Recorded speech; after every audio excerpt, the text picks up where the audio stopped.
What if I told you that everything you've learned about ancient Egypt is incomplete?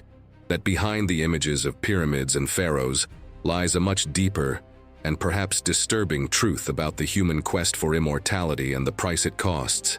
Have you ever felt overwhelmed by the ephemerality of life, by the feeling that everything we've built will one day crumble, like sandcastles swept away by the wind?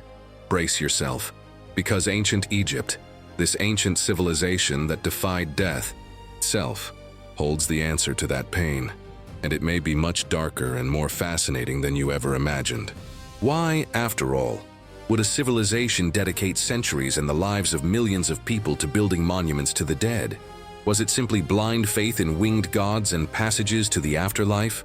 Or did the Egyptian obsession with eternity hide a dark secret, a truth that transcends time, and that may reveal something shocking about our own nature and our relentless quest for a legacy? In this video, we will delve into the sands of time, scrape away the layers of myth and propaganda, and discover that Egypt, with its promise of eternal life, was also an empire of intrigue, absolute power, and unimaginable sacrifices. You will discover how a civilization that seemed immutable, ruled by god-kings, was in fact a melting pot of revolutions, invasions, and a human drama as intense as any series you watch today. More than a history lesson, this is a sensorial journey. The smell of incense in sacred temples, the sound of stones being dragged to build monuments that defy logic, the murmur of conspiracies in the corridors of power, and the disturbing silence of intact tombs. What if at the end of this journey you realize that the search for meaning and permanence that shaped Egypt is the same search that drives you today? What would you do to achieve immortality, even if it were only in your memory? In the vast expanses where the unforgiving desert kisses the fertile banks of a sacred river, a civilization was born that would defy time itself. Egypt, a land of mysteries and wonders, was not built by mere men, but by visionaries who dared to dream of immortality, whose legends intertwine with the coldness of historical costumes, creating a tapestry so rich and complex that it still draws us in with an almost supernatural magnetism. Imagine the warm breezes laden with the scent of myrrh and frankincense, the distant echo of the chants of the priests, the golden glow of a sun that, for millennia, has witnessed the rise and fall of empires, hope and despair, life and death, all pulsating to the rhythm of the Nile. Humanity, in its quest to understand the universe and its own place in it, often turns to the stars or to the depths of its own unconscious. But in Egypt, the universe manifested itself in the earth, in the river that was life, in the gods who walked among mortals, and in the pharaohs who were the embodiment of their power. The pyramids, these artificial mountains of stone, are not just monuments. They are silent testaments to an unshakable belief in the continuity of existence, petrified echoes of a philosophy that saw death not as an end, but as a passage to an even more vibrant eternity. But what really went on behind the scenes of this fervent devotion? Was faith alone the driving force behind such an effort? Or was there something darker, more earthly, driving the construction of temples and tombs that seemed to defy the laws of physics and time? For centuries, Egypt was seen as a land of omnipotent gods and kings, a static society perfect in its cosmic harmony. But when we look closer, we discover that beneath the gilded veneer of glory lay political intrigue, social upheaval, and a human drama as intense as any we experience today. Stories of love and betrayal, of bloody battles and fragile alliances, of innovation and stagnation, of everything that makes human history a kaleidoscope of experiences and lessons. And it is this complexity, this dance between the divine and the mundane, that invites us to unravel each secret, each hieroglyph, each artifact unearthed from the sands. It's a counterintuitive truth to many that a civilization that so revered order and permanence was actually a seething cauldron of change and adaptation. The immortality the Egyptians sought was not stagnation, but continuity through transformation. What if I told you that the legacy of these ancient people still resonates in your daily lives in ways you never imagined? That the roots of some of their most deeply held beliefs, their most everyday innovations, can be traced back to the banks of the Nile. Before the first pharaohs erected their thrones and the pyramids dotted the horizon, Egypt was a stage of primordial forces, where man, still in his most rudimentary stage, began to shape the landscape and be shaped by it. There were no kings, no gods carved in stone, only the immense and overwhelming presence of the Nile, the silver serpent that cut through the golden desert, promising life and imposing limits. In this period, which stretched for tens of thousands of years before the dawn of dynastic times, life was a constant battle, a duel between human resilience and the ferocity of an unforgiving environment. The riverbanks were an oasis of biodiversity, a paradise for hunter-gatherers who followed the ebb and flow, learning the rhythms of the land, engraving the first signs of its existence in caves and pebbles. Archaeology reveals traces of a simple life, yet rich in adaptation and ingenuity. Chipped stone tools, small temporary dwellings, and later the first signs of rudimentary agriculture, the domestication of cereals such as wheat and barley. It was a time when nomadic tribes were beginning to settle, attracted by the predictability of the Nile floods and the promise of abundance they brought. The annual flood, the inundation, was more than a natural phenomenon. It was a cyclical miracle, the manifestation of divine benevolence, which fertilized the land and allowed life to continue. Without it, Egypt would be nothing but desert. This cycle of apparent death and annual rebirth engraved itself deeply in the Egyptian psyche, shaping their first conceptions of life, death, and eternity, long before any formal pantheon of gods emerged.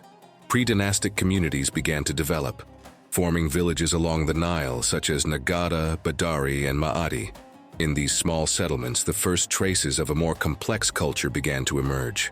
Ceramics with geometric patterns and depictions of wildlife, ornaments made of shells and semi-precious stones, and most significantly, the first funerary rites. Death, for these early Egyptians, was already an event of deep reverence, not an end, but a transition. Bodies were buried in the fetal position, often with few belongings, as if the journey to the afterlife were a continuation of life, only on another plane. It was a harbinger of the Egyptian obsession with the afterlife that would come to define much of their art, architecture, and religion. The boundaries between myth and reality were tenuous, almost non-existent. Stories of great hunts and river spirits were told around campfires, imparting knowledge about nature and the invisible forces that governed the world. The crocodile, the hippopotamus, the serpent, animals that inhabited the Nile and its banks, were both real dangers and manifestations of divine powers, ancestral spirits that could bless or curse. The worship of totems and animals, the first glimpses of an animist religion, was the way to try to understand and appease these forces. How could they, mere mortals, control such a powerful river, or withstand droughts that sometimes lasted for years? The answer lay in trying to align themselves with the will of the cosmos. As the centuries passed, these communities grew and became more complex. The development of intensive agriculture and the need to manage the waters of the Nile led to the formation of more organized social structures. Rudimentary irrigation systems began to emerge, requiring cooperation between villages. The surplus of food allowed for the specialization of labor. No longer was everyone a hunter or a farmer, but artisans, potters, and weavers emerged. Social differentiation began to take shape, with leaders emerging to coordinate these collective efforts. The first seeds of a monarchy, of a centralized power, were being quietly planted on the banks of the Nile. But would this incipient organization be enough to contain the tensions that would inevitably arise between growing communities? Or was Egypt doomed to eternal fragmentation under the rule of petty tribal chiefs, doomed never to achieve true greatness? Time, which had previously flowed almost imperceptibly, began to accelerate in the lands of the Nile. Millennia of prehistoric development culminated in a period of intense change, in which small villages were transformed into fledgling urban centers, and in which tribal rivalries were beginning to give way to conflicts on a larger scale. Egypt, a land of two rivers, the North and South Niles, which were reflected in two crowns, the white of Upper Egypt and the red of Lower Egypt, was fragmented. Oral tradition and the few pictorial records that survive from this hazy era tell of a time of heroes and charismatic chieftains, of scorpion kings and serpent kings, who fought not just for territory, but for the very soul of the land. The Nile, which united Egypt geographically, also became the battleground for its political unification, a process that would last centuries and be bathed in blood and ambition. In Upper Egypt, to the south, more militarized cultures flourished, forged in the arid, mountainous landscapes where survival required organization and discipline. Their communities, such as Hierakonpolis and Nagata, developed symbols of power, with local kings displaying their conquests on ceremonial shale palettes, anticipating the pharaohs to come. It was a society where the warrior figure was venerated, and where the ability to lead armies was as important as the ability to negotiate peace. Meanwhile, in Lower Egypt, to the north, the marshy landscape of the delta, rich in resources and more accessible to outside influences, spawned communities more focused on trade and intensive agriculture. Their villages, such as Buto, were centers of trade, where boats laden with papyrus and grain plied the canals, connecting Egypt to the world beyond its natural borders. But the geographic proximity between these two contrasting Egypts was a recipe for conflict, a powder keg waiting to be ignited. The most persistent legend, echoed by historians such as Manetho millennia later, is that of King Menes, a charismatic and ruthless leader of Upper Egypt. He is the mythical figure who, armed with unshakable courage and a vision of a unified nation, set out from the south to conquer the north. The images of his campaign are vivid, though veiled by the mists of time. Pitched battles on the banks of the Nile, sieges of fortified cities, the clamor of flint and copper weapons, the smell of sweat and blood mingling with the desert dust. The Narmer palette, one of the most important relics of this period, is often interpreted as a symbolic representation of this unification, showing King Narmer, whom many modern historians associate with Menes, subduing his northern enemies, bearing the crowns of both kingdoms. It is an image of raw power, a king with a cold gaze and a strong arm, who imposed order through force, paving the way for an era of unprecedented stability and prosperity. Unification was not a singular event, a bolt from the blue, but a gradual process punctuated by alliances and ruptures, victories and defeats. Various attempts at unification may have occurred over decades, perhaps even centuries, until a particularly cunning and powerful leader finally managed to consolidate control over the entire Nile Valley. Menes' founding of Memphis, the legendary capital between the two lands, is more than an act of construction. It is an act of political symbolism, a point of equilibrium where the cultures of Upper and Lower Egypt could merge, where the white and red crowns could become one in the form of the Pshent crown. Unification brought with it not only the peace and stability necessary for the development of a complex civilization, but also the seed of a new concept, the pharaoh, not just as king, but as a living god on earth, the embodiment of the cosmic order, Ma'at. This new Egypt, now one, was on the verge of a golden age. Centralized control allowed for the organization of large-scale projects, the mobilization of human and material resources in a way never before seen. Defenses were strengthened, trade flourished, and the foundations for a complex bureaucracy began to be laid. But unification, glorious as it seemed, did not eliminate regional tensions. Cultural differences between Upper and Lower Egypt would persist, sometimes smoldering, sometimes exploding in rebellions or periods of fragmentation. With each new unification, the question remained, could Egypt maintain this hard-won unity? Or would it forever be at the mercy of the forces of disunity, like desert sands that refuse to be bound, condemning Egypt to an eternal cycle of glory and collapse? With Egypt finally unified under a single crown, the civilization entered a period of consolidation and invention, a time in which the foundations for the millennia to come were laid with almost prophetic precision. This is the early dynastic period, spanning dynasties the Fuom and Tu, a nebulous and fascinating era that, though less spectacular in terms of colossal monuments than the Old Kingdom, was fundamental to the formation of Egyptian identity. The boundaries between myth and history continued to blur, but now, under the mantle of a divine monarchy, Concepts of kingship, divinity, and cosmic order began to crystallize into doctrines that would rule the Nile for more than 2,000 years.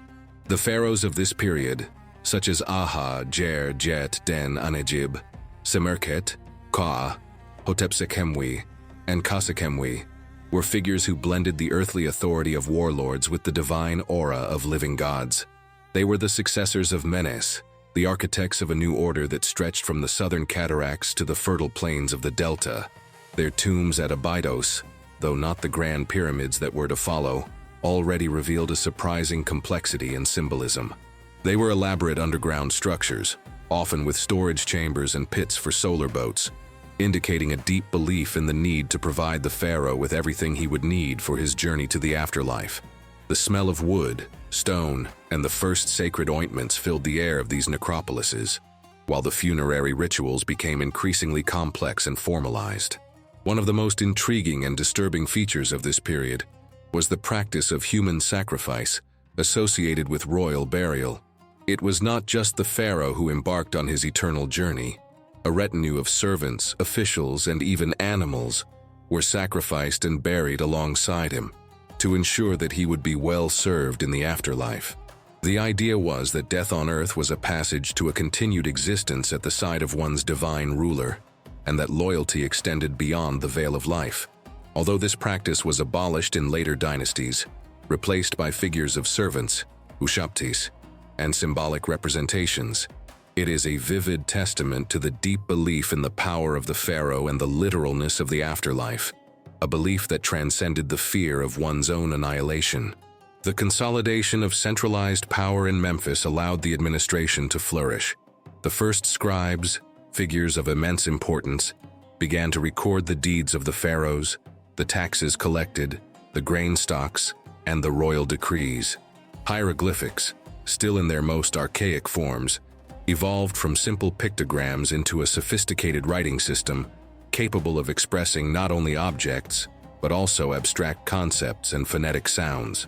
This writing was the backbone of a growing state, enabling communication and control over vast distances, the management of a complex economy, and the transmission of knowledge and sacred rituals from generation to generation. It was the tool that transformed a group of villages into a cohesive nation. The flourishing of art and architecture, although on a smaller scale than in subsequent periods, already demonstrated the aesthetics and principles that would define Egyptian art. Statues, reliefs, and funerary objects displayed a formality and symbolism that would become the hallmark of pharaonic art. The idealized representation of the human figure, the importance of size in indicating status, symmetry, and frontality. The first large structures in mud brick and later the first experiments with stone began to appear, foreshadowing the magnificence that was to come.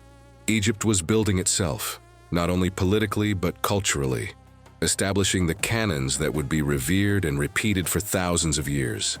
But how fragile would this new order be? Would faith in the god Pharaoh be enough to support the weight of the ambitions of a rising nation?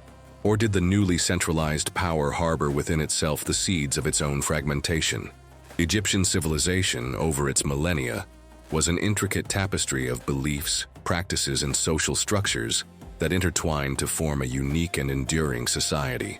To truly understand ancient Egypt, one must go beyond the pharaohs and the pyramids and delve into the essence of what it meant to live and die on the banks of the Nile.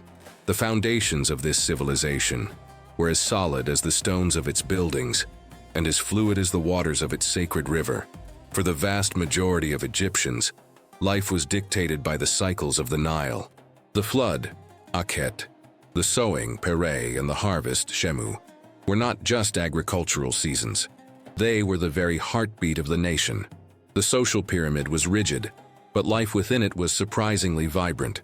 At the bottom were the peasants, the backbone of the economy, living in small villages of mud brick houses, cultivating the fertile land with ox-drawn plows. Their days were long and hard, under the relentless sun, but their homes, though modest, were centers of family life. The smell of bread baking in clay ovens and the murmur of conversation around the campfires were the constant backdrop to rural life. Above them stood a vast array of artisans, each mastering a specific skill. Potters creating vessels for storing grain and water, weavers turning linen into lightweight garments, carpenters shaping rare wood into furniture and sarcophagi, goldsmiths working gold and precious stones into dazzling ornaments. The sound of hammers striking metal, the hum of pottery wheels, the sweet aroma of resin, and the fine dust of stone cutting were the sounds and smells of the workshops in the cities. Women, regardless of their social class, played a vital role. They kept house, raised children, and often worked outside the home, whether in weaving, farming, or trading. In ancient Egypt, women had surprisingly advanced legal rights for the time, including the right to own property, make contracts, and initiate divorces. The scribes, the intellectual elite, were the guardians of knowledge and bureaucracy. Seated in formal postures with their unrolled papyri and writing palettes, they recorded everything from royal decrees to personal letters and religious hymns. Their education was rigorous, and their position conferred great prestige and power, for it was they who enabled the pharaoh to rule over such a vast empire.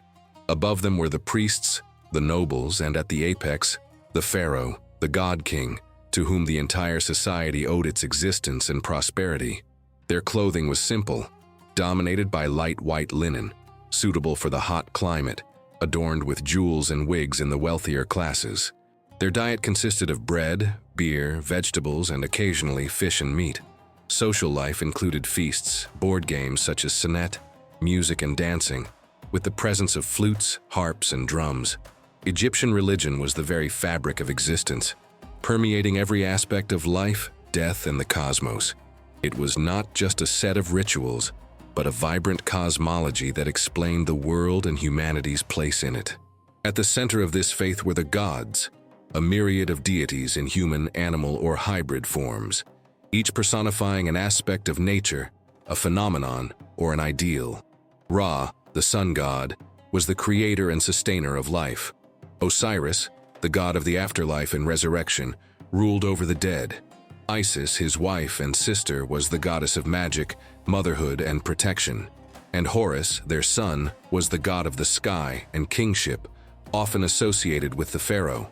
Egyptian mythology was rich in narratives explaining the creation of the world, the struggle between order, Ma'at, and chaos, Isfet, and the journey of the soul after death. The concept of Ma'at, truth, justice, and cosmic harmony, was the guiding principle of all society. With each dawn, the sun rose, and with it the promise that Ma'at had once again triumphed over the forces of chaos. The afterlife was not a simple paradise or hell, but a field of reeds, an idealized reflection of earthly Egypt, where the soul, the Ka and Ba, of the deceased would enjoy an eternal existence. To reach it, the deceased had to undergo the judgment of Osiris, where their heart was weighed against the feather of Maat. If the heart was lighter than the feather, the soul could continue its journey. If it was heavier, it would be devoured by the demon Ammit. Mummification was the central practice of ensuring passage to the afterlife. It was believed that the body needed to be preserved so that the Ka, the life force, and Ba, the personality, could return and inhabit the body, allowing the soul of the deceased to enjoy eternal life. The rituals were elaborate, involving the removal of organs, treatment with natron to dehydrate the body, and careful wrapping in hundreds of yards of linen, accompanied by amulets and spells. The process was slow, taking up to 70 days, and filled the air with the pungent aroma of resins and spices. Temples were the dwelling places of the gods on earth, centers of worship where priests performed daily rituals to uphold the cosmic order. The interiors of the temples were dark and mysterious, with narrow passages and secret chambers where the divine presence was felt in every shadow and hieroglyphic inscription. Egyptian writing, especially hieroglyphics, was more than a means of communication. It was an art form and a divine tool.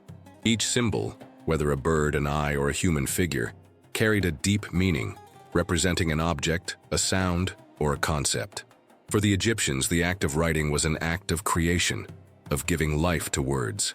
Writing was the basis of a complex bureaucracy, allowing them to administer a vast kingdom, collect taxes, keep track of supplies, and record historical events. The most famous medium for writing was papyrus, a type of paper made from the papyrus plant, that grew abundantly along the banks of the Nile. The process of making papyrus was laborious, but the result was a durable and flexible material that revolutionized the dissemination of knowledge. In scribal schools, young people learned to read and write, copying religious, literary, and administrative texts. The profession of scribe was highly valued, and a successful scribe could rise to positions of great power and influence in the pharaonic court. In addition to writing, the Egyptians made remarkable scientific advances. In medicine, they developed an impressive knowledge of anatomy, thanks to mummification, and surgery. Medical papyri, such as the Ebers papyrus and the Smith papyrus, detail diagnoses, treatments for various diseases, complex surgeries, and the use of medicinal herbs. The smell of herbs and ointments, mixed with that of blood and infection, would have permeated the treatment chambers. In mathematics, they mastered geometry, essential for building pyramids and measuring land after the Nile floods, arithmetic, and basic algebra, using number systems that allowed complex calculations. In astronomy, careful observation of the sky allowed them to develop an accurate 365-day solar calendar, essential for predicting the Nile floods and organizing the agricultural cycle. They identified constellations and planets, and their understanding of the cosmos was linked to their religious beliefs. Egyptian art was deeply symbolic and functional, serving primarily religious and funerary purposes, as well as the glorification of the pharaoh and the gods. Paintings and reliefs adorned the walls of temples and tombs, chronicling the life of the pharaoh, scenes of daily life, religious rituals, and journeys to the afterlife. The colors extracted from minerals were vibrant and long-lasting, and the representation followed strict conventions. The human figure was often shown in profile, with the eye and torso facing forward, a combination that expressed the totality of the being, not three-dimensional reality.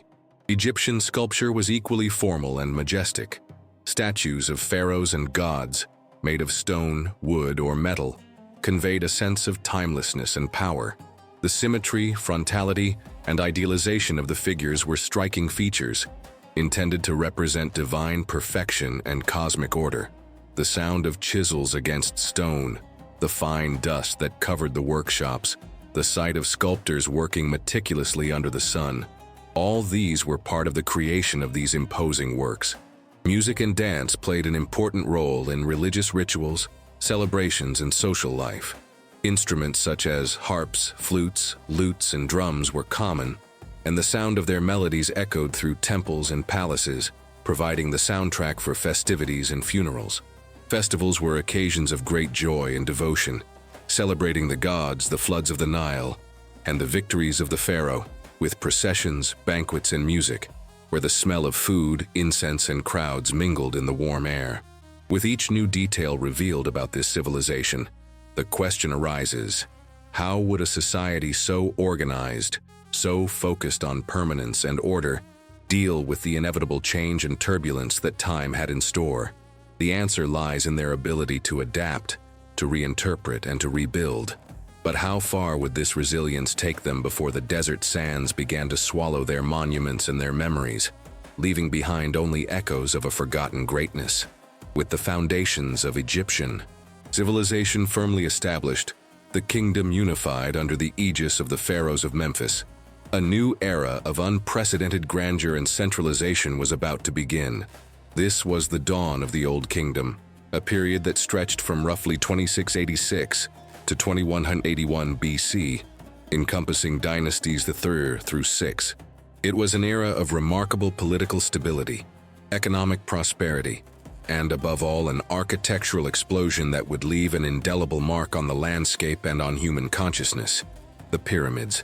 But the construction of these marvels was not just a feat of engineering. It was the ultimate expression of an ideology, a stony testament to the pharaoh's absolute power and unshakable belief in his divinity. At the heart of this transformation was a figure who challenged the boundaries of the known: King Djoser, the first pharaoh of the Third Dynasty. He was not just a ruler, but an innovator, a visionary who saw beyond the mud-brick mastabas of his predecessors. Djoser dreamed of a monument that would soar to the heavens, a stairway to the divine, an eternal symbol of his passage to the realm of the gods. To realize this ambition, he called upon the genius of his vizier and high priest of Ra, Imhotep. Imhotep's name has echoed through the millennia as a symbol of wisdom and knowledge. He was not just an architect, he was a physician, a scribe, an astronomer, a man whose skills were so vast that in later ages he would be deified as a god of medicine and wisdom. Imhotep revolutionized Egyptian architecture by introducing the extensive use of stone as a building material. Before him, structures had been predominantly made of mud brick and wood. The transition to stone was a seismic shift, a monumental step that required not only new techniques of quarrying and transportation, but also a profound understanding of engineering and mathematics. Quarries, once modest sources of material, became gigantic construction sites where the sound of chisels and hammers echoed incessantly. The smell of dust and sweat hung in the air. The step pyramid of Djoser at Saqqara is Imhotep's masterpiece and the landmark of Egyptian monumental architecture. It began as a square mastaba, but through successive enlargements and stacking, it was transformed into a series of 6 giant steps, rising majestically above the desert landscape. It was a symbol of the pharaoh's ascension to heaven, a ladder to eternity, and the first large-scale stone structure known in human history. The construction of such a funerary complex, which included temples, courtyards, and intricate underground chambers, required unprecedented social and logistical organization. Thousands of workers, from skilled artisans to peasants called to work during the flood season, were mobilized to quarry, transport, and carve the stones. The Egyptian administration, under the vizier, demonstrated an unparalleled ability to manage these vast human and material resources. The infrastructure of an efficient, centralized state was in full operation, ensuring that food reached the workers, that tools were forged, and that each block of stone was placed in its proper place. The constant murmur of orders, the creaking of ropes and levers, the hot desert breath sweeping across the sweating faces of the workers. All of this composed the symphony of empire building. The Old Kingdom was a golden age not only for architecture, but also for the development of art, religion, and administration. The figure of the pharaoh became even more sacralized, seen as the living incarnation of Horus on earth, and after death, identified with Osiris. Temples were built for the worship of the gods, and the Egyptian pantheon began to take on the forms and myths that would become familiar. The capital at Memphis flourished, becoming a center of political and religious power. The provinces, nomes, were governed by nomarchs loyal to the pharaoh, maintaining order and collecting taxes. The stability of the Old Kingdom allowed for a cultural flowering and a consolidation of Egyptian identity that would shape civilization for millennia. But was not this extreme centralization, this total dependence on the figure of the pharaoh, also the seed of its own vulnerability? And what would happen when the unshakable belief in the divinity of the king began to waver, leaving the empire on the brink of the abyss? With the impetus given by Djoser and Imhotep, ancient Egypt plunged headlong into the age of the pyramids, a glorious chapter that spanned more than a century, from approximately 2600 to 2480 BCE, and which saw the construction of the most iconic and monumental structures ever created by humanity. This was the height of the Old Kingdom, a stony testament to the absolute power of the pharaohs of the 4th dynasty and the organizational capacity of a civilization that seemed to be in total harmony with the cosmos. The pyramids of Giza, in particular, are not just tombs. They are the embodiment of the Egyptian belief in eternal life, a silent invitation to immortality, erected with a precision and scale that still leaves us awestruck today. At the center of this era of gigantism was the figure of Pharaoh Snefru, the founder of the 4th dynasty. He is often called the Great Builder or the Pyramid King, and for good reason.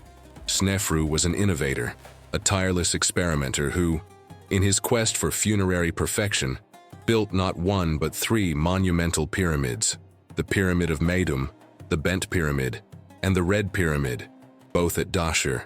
His journey of trial and error, of partial collapses and bold re-engineering, culminated in the smooth-faced pyramid design that would become the standard for future generations. The Bent Pyramid, with its steep slope that changes abruptly in the middle, is a monument to persistence and learning, a record etched in stone of the challenges and solutions that Egyptian engineers faced. The heat of the desert, the backbreaking work of thousands of men, the constant sound of stones being dragged and lifted. Every sound and sensation was part of this relentless pursuit of perfection. But the apex of the Pyramid Age came with Snefru's successors, Khufu, Cheops, Khafre, Chephren, and Menkaure, Mykerinos, who built the famous pyramids of Giza.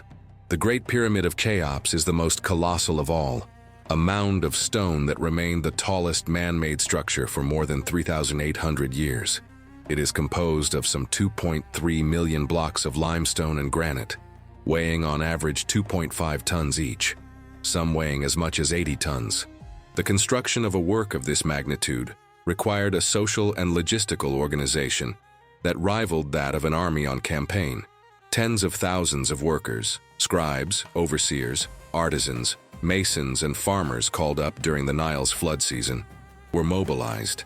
They lived in temporary villages close to construction sites, with their own bakeries, breweries, and medical facilities, a testament to a society that could sustain and coordinate vast-scale projects. The building process was epic. Blocks were quarried from nearby quarries, such as Tura for the white limestone cladding and Aswan for the pink granite used in the inner chambers, transported by boat along the Nile to the construction sites, and then dragged up earthen ramps and scaffolding to their final positions. The air would have resounded with the cries of "pull, pull" from the foremen, the creaking of logs under the weight of the stones, and the pungent smell of human sweat mixed with limestone dust. The precision with which the pyramids were oriented, aligned with the cardinal points and specific stars, reveals an advanced knowledge of astronomy and mathematics, not only as science but as an extension of religious belief. The pyramids were a gateway to the afterlife, a place where the pharaoh, upon his death, would unite with the gods and ensure cosmic order, Ma'at, for Egypt. The Sphinx of Giza, the silent guardian of the pyramids, with its lion-like body and human head, probably that of Pharaoh Khafre, adds a layer of mystery and majesty to this funerary complex. It is a symbol of power and eternity, a petrified enigma that has watched the rising and setting of the sun for millennia. The age of the pyramids, while a time of greatness, also represented a colossal expenditure of resources and manpower. The centralization of power in the hands of the pharaoh reached its peak, with the wealth of the kingdom being channeled into these pharaonic constructions.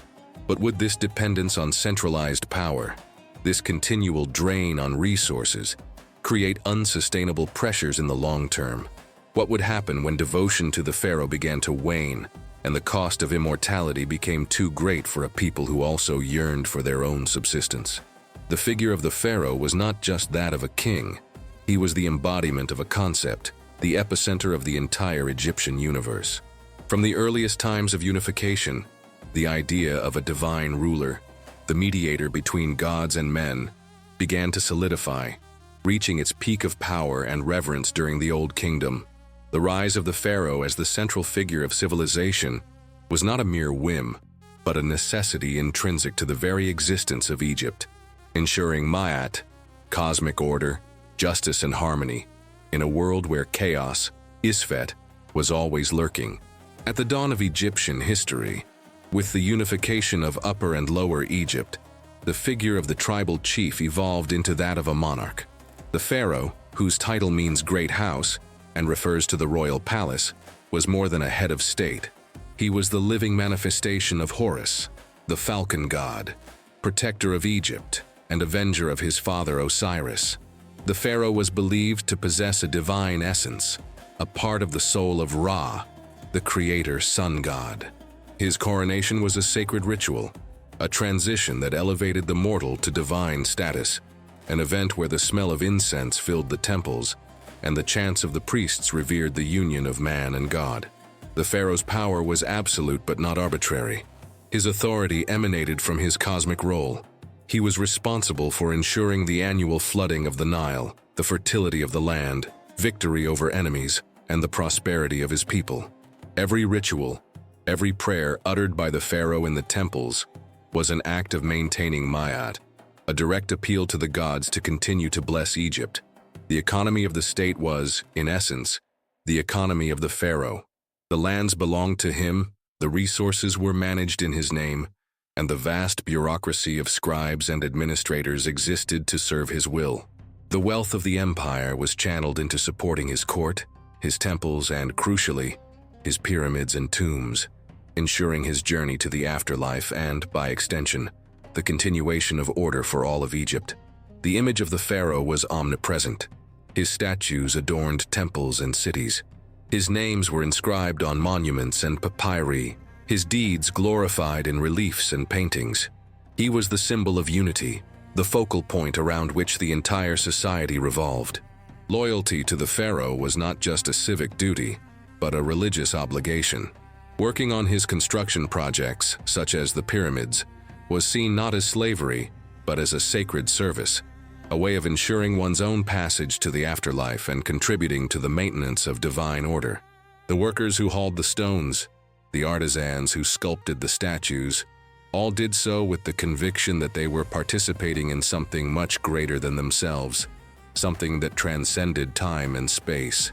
The royal court was a microcosm of the universe, with the pharaoh at its center, surrounded by viziers, high priests, generals, and eunuchs, all serving at his will. Intrigue and loyalty walked side by side in the palace corridors, where whispers of power could seal destinies. The pharaonic succession was, in theory, hereditary, but political reality often imposed challenges. Disputes over the throne, conspiracies, and sometimes regicides revealed that even the divinity of the pharaoh could be put to the test.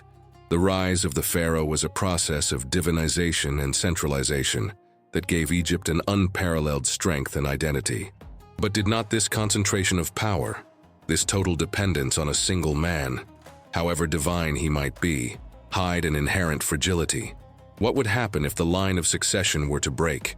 If a weak pharaoh ascended the throne, or if the people's faith in their god-king began to crumble, threatening the very Ma'at they had worked so hard to maintain? The golden age of the Old Kingdom, marked by the grandeur of the pyramids and the unquestionable authority of the pharaoh, could not last forever. What had once seemed an unshakable fortress, a civilization that defied entropy itself, began to show the first cracks in its structure. The decline, slow and insidious at first, turned into a gradual disintegration, culminating in the collapse of central authority and the beginning of a period of chaos and fragmentation. Like a stone colossus eroded over centuries by wind and sand, the Old Kingdom succumbed to a combination of internal and perhaps external factors that undermined its foundation and left behind only echoes of its former glory.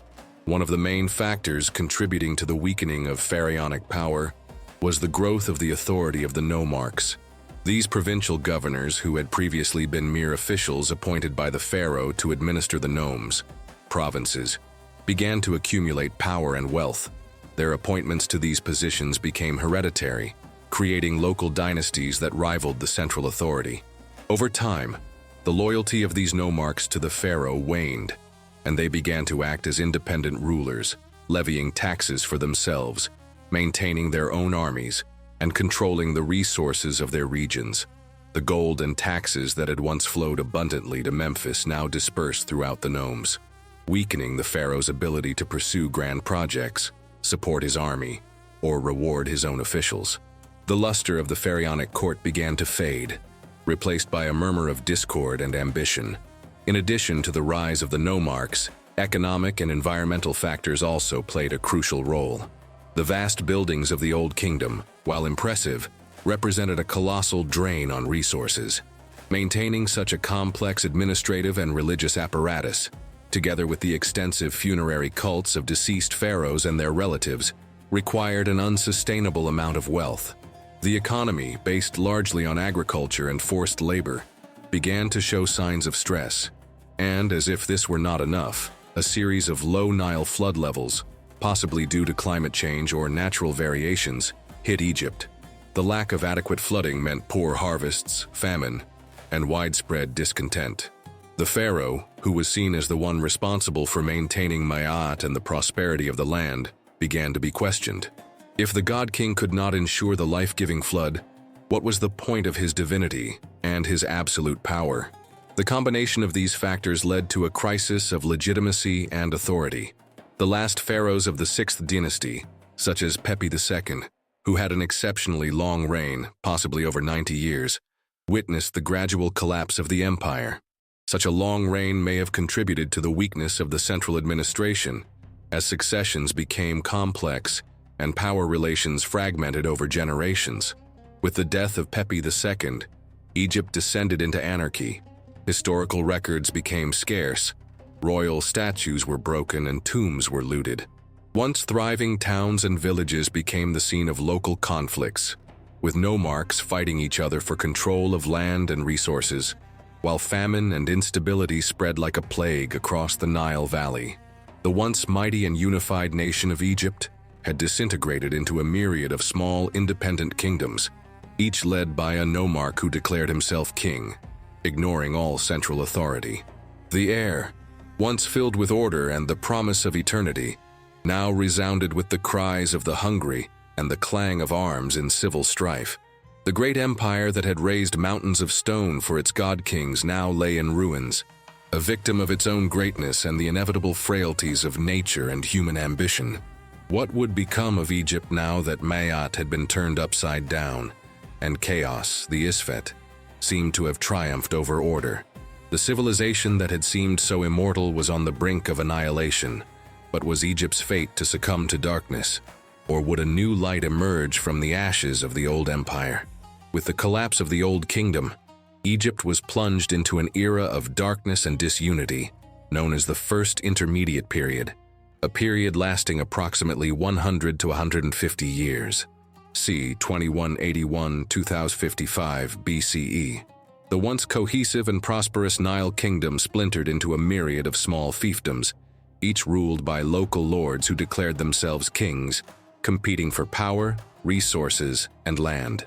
The sacred unity of the land of Kemet was shattered, and the chaos, the Isfet that the Egyptians had so feared, seemed to have taken hold of the Nile Valley. The pharaonic authority that had once emanated from Memphis as a beacon of order was gone. The monuments that had commemorated the pharaohs of the Pyramid Age now stood as silent witnesses to a nation in tatters. The nomarchs, who had accumulated power during the decline of the Old Kingdom, now became the absolute rulers of their respective nomes, provinces. They fortified their cities, built their own tombs, and created their own bureaucracies and armies, living in constant rivalry with their neighbors. The Nile, once an artery of life and commerce, became a frontier between hostile territories, with warships patrolling its waters and the smell of tension in the air. Political instability had devastating consequences for the population. Famine, already latent at the end of the Old Kingdom due to low Nile flooding, intensified. The absence of a central authority to organize food distribution and coordinate irrigation projects meant that poor harvests could not be compensated. Misery and despair spread through the villages, and security became a mirage. Bandits plundered caravans and travelers, while the armies of the nomarchs fought among themselves, devastating farmland and plundering resources. The cries of the starving and the cries of war echoed across an Egypt that seemed to have lost its soul. This period was characterized by a proliferation of small local dynasties. In Upper Egypt, the city of Thebes, once an obscure town, began to rise to power under a new line of rulers who would form the 11th dynasty. At the same time, in Lower Egypt, a rival dynasty ruled from Heracleopolis Magna. These two great regional powers, along with numerous lesser chieftains, were in a state of almost perpetual war, fighting for control of resources and supremacy over the Nile Valley. The hope of reunification seemed a distant dream, fading with each battle and each new sack. Yet amid the chaos, there was also a surprising cultural flourishing. The art and literature of the First Intermediate Period reflected the turmoil of the times. Funeral texts became more accessible, not only to the pharaohs and nobility, but also to ordinary citizens who could afford them, indicating a democratization of the afterlife.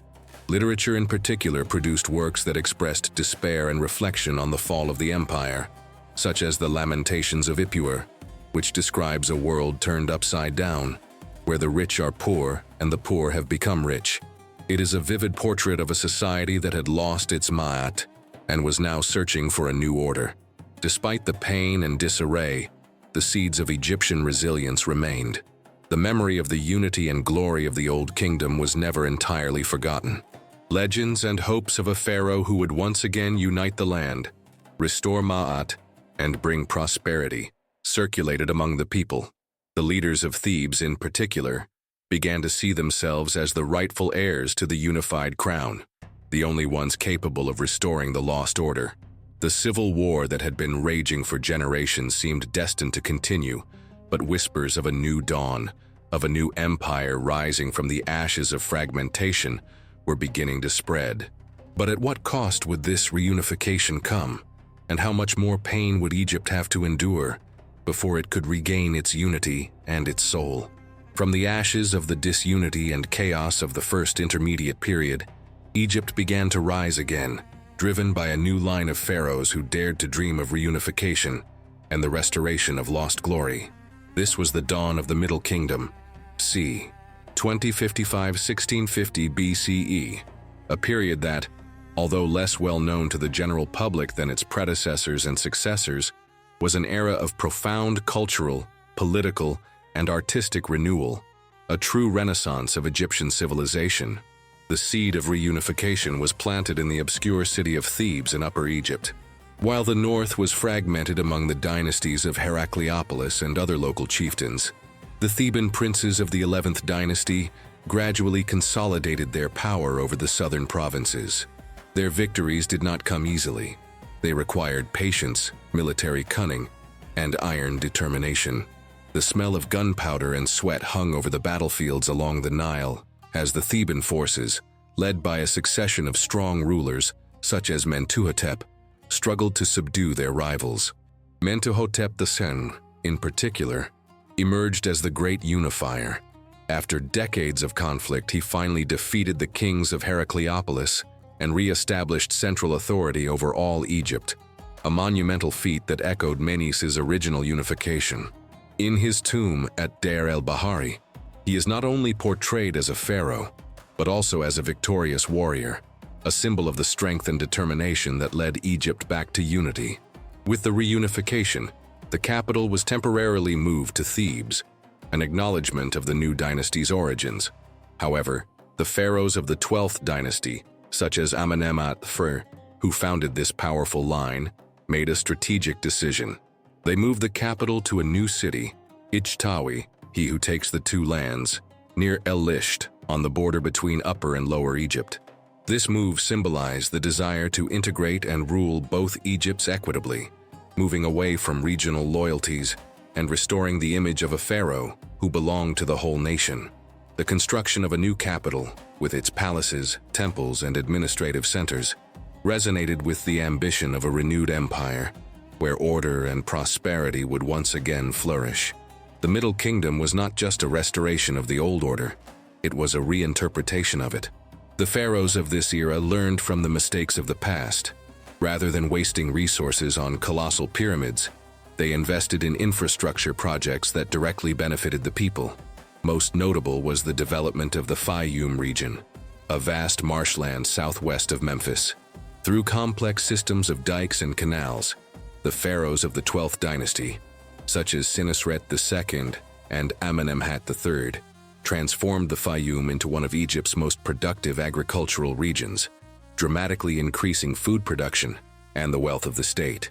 The sound of water rushing through canals, the smell of moist, fertile earth, the murmur of peasants harvesting a bountiful harvest. These were the melodies of an Egypt that had risen through intelligence and ingenuity. Literature flourished remarkably, reflecting a more introspective and complex society. The Middle Kingdom is considered the golden age of Egyptian literature, with works such as The Story of Sinuhe, an epic account of an Egyptian exile, and The Lamentations of Neferti, a prophecy by a sage about the decline of Igerius and the emergence of a royal savior. These texts, written in a more refined language, offer insights into morality, life and death, and the nature of power, expressing the richness of Egyptian thought. Art also evolved. with depictions of the pharaoh that, while still godlike, showed a greater realism and humanity, revealing the wrinkles of worry and the burden of royal duty, a subtle acceptance of the complexity of leadership. The artistic style of the Middle Kingdom is in some ways more melancholy, more aware of the trials of the past and the fragility of existence, but at the same time reflecting a new depth of character. The rise of the Middle Kingdom marked Egypt's return to the world stage as a regional power, with successful military campaigns in Nubia and the Levant securing access to vital raw materials such as gold, copper, and timber. Borders were fortified, and foreign trade flourished. Order had been restored. Mahat seemed to have returned to the Nile Valley. But how long could this new golden age last? Would tensions with the nomarchs be completely eradicated, or did the seeds of fragmentation still lie dormant in the provinces? And what would happen when a new force from beyond the desert borders challenged the hard-won stability, forcing Egypt to face a different kind of enemy, one that would come not to unite, but to dominate? The Middle Kingdom, now fully consolidated under the strong hand of the 12th dynasty, entered its golden age, a period of remarkable prosperity, internal stability, and cultural and military expansion that many consider the true height of Egyptian civilization. This was not an age of stone colossuses like the Old Kingdom, but rather a time of refinement, shrewd administration, and a quiet confidence that was reflected in every facet of Egyptian life. Egypt, now a powerful and respected kingdom, not only ruled its own lands but projected its influence far beyond its borders, establishing a military and economic control that would ensure its continued wealth and security. The pharaohs of the 12th dynasty, such as Senusret III and Amenemhat III, were figures of unquestioned authority, but also of remarkable practical intelligence. They consolidated royal control over the nomarchs, who had been the source of fragmentation in the first intermediate period. Rather than eliminating the power of the nomarchs altogether, the pharaohs integrated them more firmly into the central administration, appointing loyal officials and ensuring that their positions were not exclusively hereditary. This subtle but effective bureaucratic restructuring ensured that Egypt's wealth and resources flowed to the crown, strengthening the pharaoh's power. The murmur of regional discord subsided, replaced by a chorus of efficiency and loyalty. Military expansion and control of trade routes were cornerstones of this golden age. Egypt, under Senusret III, launched aggressive military campaigns into southern Nubia, a region rich in gold, copper, and other vital raw materials. Massive fortresses such as Buin and Semna were built along the borders and at the Nile cataracts, marking Egyptian sovereignty and protecting the mines. The sound of oars beating on the water, the creaking of the fortress's heavy wooden doors, the smell of sweat and metal, these were all symphonies of Egyptian domination. These fortresses were not just military outposts. They were commercial and cultural centers, where Egyptian influence spread southward. The caravans returning from the south laden with gold and incense were visible evidence of the prosperity generated by this expansion. In the Levant, Egypt maintained a policy of diplomacy and trade, interspersed with military expeditions to ensure the security of trade routes and access to quality timber, which was scarce in Egypt. Relations with city-states such as Byblos were crucial, and control over resources such as cedar from Lebanon was vital for the construction of ships and temples. The voice of foreign merchants trading in Egyptian ports, the exotic smell of spices from the east, the glitter of foreign goods, all these demonstrated the wealth and cosmopolitanism of the Middle Kingdom. The architecture of the Middle Kingdom, while not focused on colossal pyramids, produced temples and tombs of great beauty and significance. The pyramids of the 12th dynasty pharaohs were smaller and often made of mud brick with stone facings, but the adjacent temples and funerary complexes were elaborate and richly decorated. The focus shifted to civil engineering projects that benefited the state and the people, such as the aforementioned drainage and development of the Fayoum, which dramatically increased Egypt's agricultural capacity. This was an investment in the well-being of the people, a sign of a pharaoh more concerned with the material prosperity of his kingdom than with the grandeur of his own tomb. Culturally, the Middle Kingdom is notable for its literary flourishing, which reached its peak. Works such as the story of Sinuh, an epic that recounts the journey of an Egyptian nobleman in exile and his glorious return, and the tale of the castaway, a seafaring adventure, exemplify the sophistication of narrative and the exploration of themes such as adventure, morality, and identity. Art, though still formal and idealized, began to show a subtle realism, with statues of pharaohs displaying more humanized expressions, reflecting the wisdom and concerns of a ruler bearing the weight of his kingdom. The faces of the 12th dynasty pharaohs, carved in stone, seemed to reflect the burden of a reign that, although gilded, was aware of the inherent fragility of order. The Golden Age of the Middle Kingdom was a period of peace and prosperity that redefined the concept of government in Egypt, emphasizing effective administration, economic expansion, and investment in the people. But stability, however robust it might appear, was always a delicate balance. External pressure and internal tensions could once again test the limits of this civilization. Would Egypt, which had risen so strongly from the dead, be prepared for the challenges that would come from beyond its borders? A new kind of threat that would challenge not only its military might but its very cultural identity. And what would happen when the shadow of a new chaos fell over the Nile Valley, heralding the end of a golden age and the beginning of a new struggle for survival? The grandeur of the Middle Kingdom, built on centuries of effort and shrewd management, was not immune to the inevitable tides of history.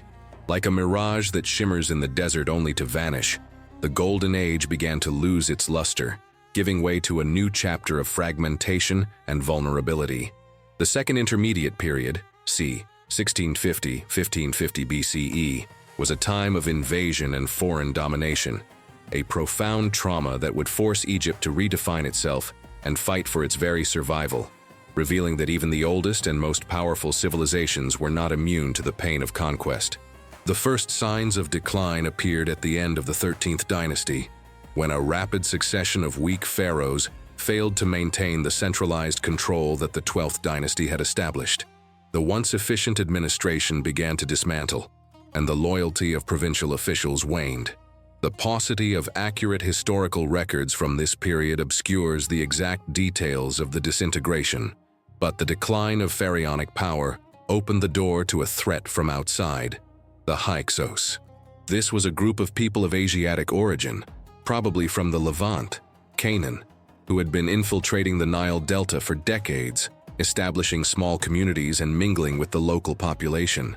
However, their presence would soon become a dominant force. Around 1650 BCE, the Hyksos, led by ambitious warlords, took advantage of Egypt's internal weakness to seize control of the Delta region. They established their capital at Avaris, a strategic city in the northeastern Delta, and formed the 15th dynasty. Egypt, for the first time in its long history, was under foreign rule. The Hyksos were formidable warriors, and their success was largely due to their technological superiority. They introduced to Egypt the horse and chariot, more advanced bronze weapons, and composite bows, which were far more powerful than the Egyptian simple bows. The sound of galloping hooves and the rumble of chariot wheels must have been terrifying to Egyptians, accustomed to a more traditional style of combat. While the Hyksos dominated the north, southern Egypt, centered on Thebes, remained under the control of a line of Egyptian pharaohs, the 17th dynasty. These Theban pharaohs recognized the sovereignty of the Hyksos of Avaris, paying them tribute and maintaining a tenuous peace, but the tension was palpable.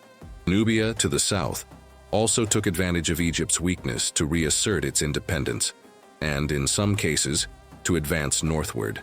Egypt was squeezed between two foreign powers, a shadow of its former glory, fragmented and humiliated. The smell of defeat and submission hung in the air of Upper Egypt, mixed with the burning desire for revenge and liberation. Despite their occupation, the Hyksos, whose name means rulers of foreign lands, were not mere destructive invaders. They adopted many aspects of Egyptian culture, including their pharaonic titles, some of their gods, and administrative practices. The art and architecture at Avaris show a fusion of Egyptian and Asian styles. However, the foreign presence was a thorn in the Egyptian soul. The ideology of the pharaoh as an Egyptian god, guarantor of Ma'at, was in direct conflict with the reality of a foreign ruler. The humiliation of Hyksos rule generated deep resentment and a growing desire for liberation among the native Egyptians. Egyptian resistance began to manifest itself. The Theban pharaohs, though initially submissive, gradually became more audacious. Sekenenre Tao II, one of these warrior pharaohs, laid the foundations for the war of liberation by dying in battle, his mummy bearing evidence of fatal wounds inflicted by Hyksos weapons. His death galvanized his successors. The smell of gunpowder and the clamor for revenge spread through the southern valleys as the Theban armies began to prepare for the final confrontation. Egypt, which had been subjugated, was not broken.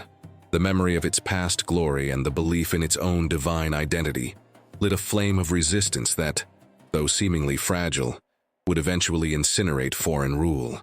But at what cost would this freedom come? And how radically would this experience of domination change the nature of Egypt itself, forging it into a more aggressive and expansionist nation? The trauma of the Hyksos occupation did not break Egypt's spirit.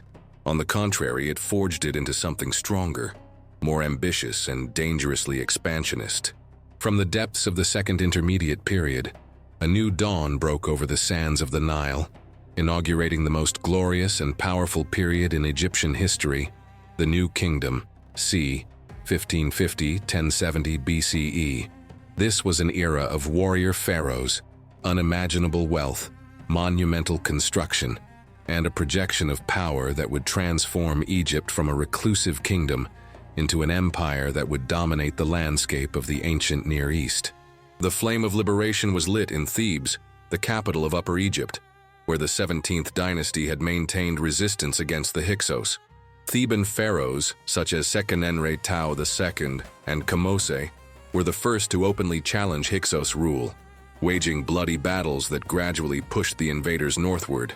The clamor of battle, the sound of bronze swords clashing against wooden shields, the smell of sweat and blood mingling with the desert dust, all this was the prelude to reconquest.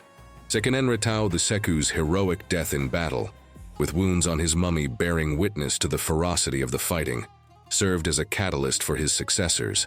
But it was Pharaoh Ahmose III, the founder of the glorious 18th dynasty, who finally drove out the Hyksos and reunited Egypt under a single crown. After a series of brutal military campaigns, Ahmose besieged Avaris, the Hyksos capital in the Delta, and forced them to retreat to Palestine. The victory was not merely military, it was a moral triumph, the restoration of Ma'at and Egyptian sovereignty. Ahmose was not content to simply drive out the invaders. He pursued his enemies to their homelands in the Levant, establishing a proactive security doctrine. If Egypt were to ever be invaded again, it would create a buffer of controlled territories beyond its borders. This was the seed of empire. The experience of the Hyksos occupation had a profound impact on the Egyptian mindset. Egypt, which had always considered itself a self-sufficient nation, protected by its natural barriers of desert and sea, realized its vulnerability. The lesson was clear: the most effective defense was offense. From then on, Egypt would become a formidable military power. The Egyptian army was reformed and modernized, incorporating the technologies that the Hyksos had brought. The war chariot, now with new efficiency and speed, improved bronze weapons, and a more professional military organization. The pharaohs of the New Kingdom would be, first and foremost, military leaders, leading their armies personally on campaign. The sound of war drums, the gleam of bronze in the sun, and the murmur of thousands of soldiers marching into battle were the new sounds of Egypt. The wealth that flowed from the newly conquered territories and controlled trade routes was colossal. Gold from Nubia, timber from the Levant, frankincense from the land of Punt. All of this converged on Egypt, transforming it into the richest and most powerful state in the ancient Near East. Thebes, the capital of the New Kingdom, flourished as never before. Its temples, particularly those at Karnak and Luxor, became the largest and most impressive religious complexes in the world, their colossal pylons and vast courtyards bearing witness to the power and devotion of the pharaohs. The smell of incense, the grandeur of the carved stone, and the gleam of gold adorning the shrines were evidence of the new prosperity.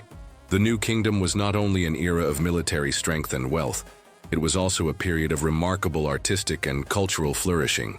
The tombs of the pharaohs and nobles in the Valley of the Kings, richly decorated with scenes of the afterlife and funerary texts, are testament to the artistic sophistication of the age. Religion also underwent a reinterpretation, with the god Amun, patron of Thebes, rising to a position of prominence as Amun-Ra, king of the gods, reflecting Theban power. But did this rise to regional hegemony? This concentration of power and wealth not conceal within itself the seeds of new rivalries and challenges? Could Egypt maintain control over such a vast empire? Or would its very grandeur become an unsustainable burden, leading to an inevitable decline, like the civilizations that preceded it? With the expulsion of the Hyksos and the restoration of Egyptian sovereignty, Ahmose Thurbine had lit the flame, but it was his successors who fanned that flame into a raging blaze, transforming Egypt from a kingdom into a true empire. The New Kingdom was not just an age of recovery, but of unprecedented ambition, as the pharaohs of Thebes extended their grip on power over vast regions, building a domain that stretched from the cataracts of the Nile in the south to the banks of the Euphrates in the north. Maat was now not just the order within, it was the order that Egypt imposed on the known world. The pharaohs of the 18th dynasty, a line of rulers as charismatic as they were ruthless, were the architects of this hegemony. Amenhotep I, son of Ahmose, continued his military campaigns, consolidating control over Nubia. But it was Thutmose I who truly projected Egyptian power onto the international stage. He led audacious military expeditions that took him further than any previous pharaoh. In the south, he subjugated Nubia, installing Egyptian governors and ensuring a steady flow of gold and other wealth to Thebes. In the north, he advanced across the Levant, clashing with the small Canaanite and Syrian kingdoms, and bringing his troops to the banks of the Euphrates River, an achievement that must have sent shockwaves through the ancient Near East. The sight of Egyptian warriors marching across the fertile lands of Mesopotamia, their bronze weapons gleaming in the foreign sun, the sound of war drums echoing from distant lands, was visible proof of the new reality. Egypt was no longer an isolated island. It was a global power. Thutmose I, in a symbolic power play, erected a stele, a stone monument, on the banks of the Euphrates, marking the border of his new empire. Egypt was now the center of a vast network of influence, its military, economic, and cultural tentacles stretching north and south. Maintaining such a vast empire required sophisticated administration and diplomacy. The pharaohs did not just conquer, they ruled. Nubia was integrated as an Egyptian province under the control of a viceroy of Kush, the Egyptian name for Nubia, who managed the gold mines and oversaw cultural assimilation. Egypt exported its culture to the Nubians, who in turn were a vital source of manpower and soldiers for the pharaonic armies. In the Levant, the approach was more of a protectorate. The small kingdoms of Syria-Palestine were required to swear allegiance to the pharaoh, pay tribute, and send their children to be educated at the Egyptian court, ensuring a future pro-Egyptian elite in their lands. The air of Egyptian palaces was now filled with the murmur of foreign languages, the smell of spices, and the murmur of diplomatic negotiations. The wealth that flowed into Egypt was colossal. Nubian gold financed the construction of magnificent temples at Thebes, such as Karnak and Luxor, which became monuments to the new supremacy of Amun-Ra, the empire's patron god. Frankincense from the land of Punt, timber from Lebanon, metals and crafts from the Levant, all these enriched the pharaonic court and the priesthood of Amun, making Egypt the center of vast international trade. The empire's prosperity allowed for an unprecedented artistic and cultural flourishing. The tombs of the pharaohs in the Valley of the Kings were decorated with scenes of the afterlife that rivaled their beauty and complexity. The art and architecture of the New Kingdom were an expression of the power and confidence of a civilization at the height of its existence. Egypt, now an empire, seemed invincible. The sight of its marching troops, the sound of its chariots, the magnificence of its temples, all these were proof of its hegemony. But expansion brought with it new challenges. The domination of foreign peoples bred resentment, Maintaining a vast empire required constant resources and energy, and the rising powers in Mesopotamia, such as the Hittite Empire, would not look kindly on Egypt's rise to such a level of power. Could Egypt maintain its hegemony, or would the very grandeur of its empire, with its extended borders and latent enemies, become an unbearable burden, heralding a new cycle of conflict and decline? Among the warrior kings who forged the new kingdom, an extraordinary and revolutionary figure ascended the throne, defying convention and redefining the concept of royal power in ancient Egypt. This was Hatshepsut, the queen who became pharaoh, a woman of fierce intelligence and ambition who ruled Egypt for more than 2 decades, c. 1479 to 1458 BCE, leaving an indelible mark on history not through military conquest, but through prosperity and diplomacy. Her story is a vivid reminder that power in Egypt was not solely male, and that a woman's determination could rival and, in some cases, surpass that of any man. Hatshepsut was the daughter of Pharaoh Thutmose I and Queen Ahmose. After the death of her husband, Thutmose II, and the reign of a child, Thutmose III, she assumed the role of regent for her young stepson. But Hatshepsut was not content to rule in the shadows.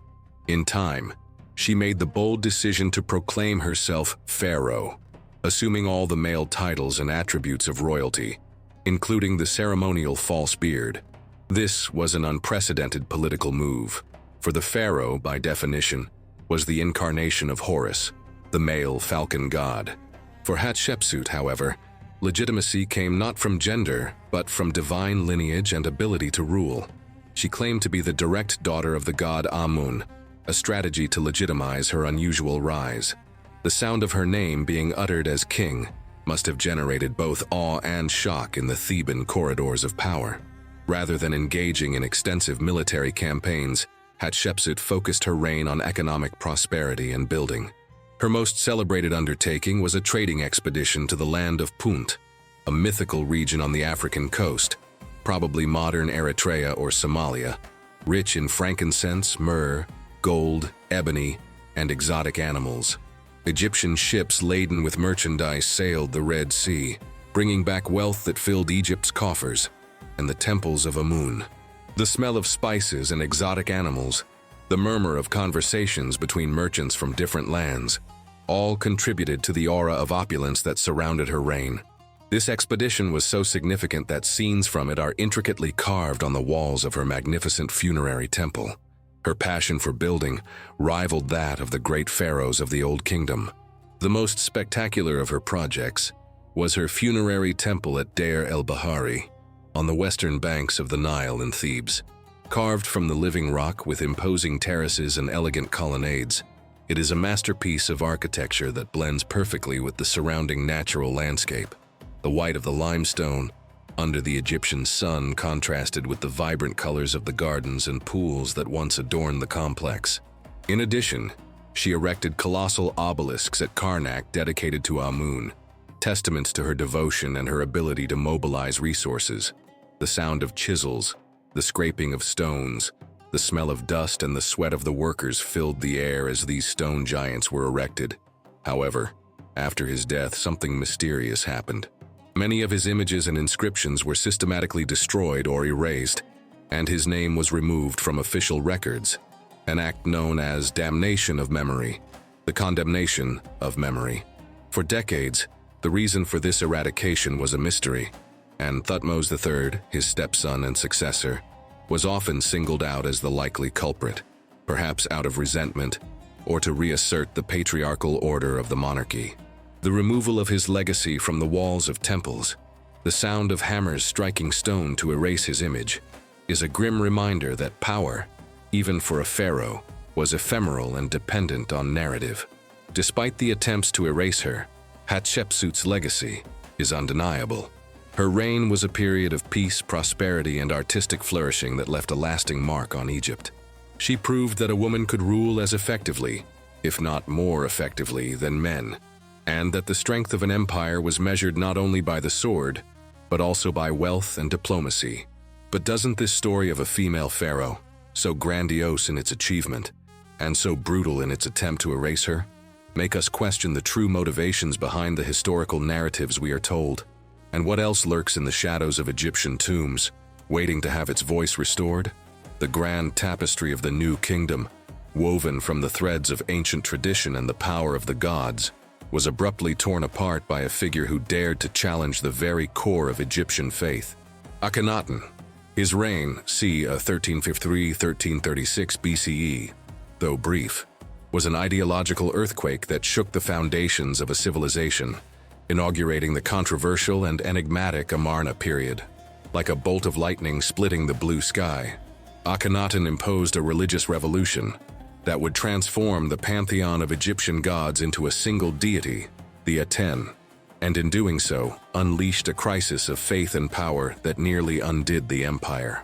Akhenaten, born Amenhotep IV, was the son of Amenhotep III, a pharaoh who had enjoyed a reign of opulence and stability.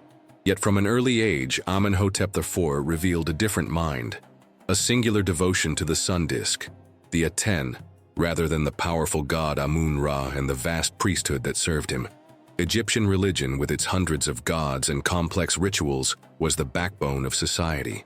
The priests of Amun at Thebes had amassed immense wealth and influence, becoming a formidable political force, rivaling even the authority of the pharaoh.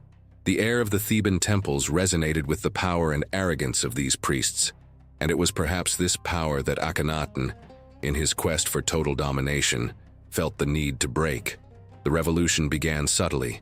At first, the pharaoh tried to elevate the Aten above the other gods, but this soon turned into a radical monotheism. Akhenaten declared that the Aten, depicted as a sun disk with rays ending in hands that blessed the pharaoh and his family, was the only true god. All other gods, and especially Amun-Ra, were banned. Temples of Amun were closed, their images were vandalized, and their names were hammered out of inscriptions throughout Egypt. The sound of hammers destroying the images of the ancient gods, the smell of dust and sacrilege hanging in the air. It was an outrage, an affront to the tradition of millennia. The priests of Amun, stripped of their power and wealth, became silent enemies of the new order. To escape the crushing influence of Thebes and the priesthood of Amun, Akhenaten founded a new capital from scratch, a city dedicated entirely to the Aten, Akhetaten, horizon of Aten, now known as Amarna.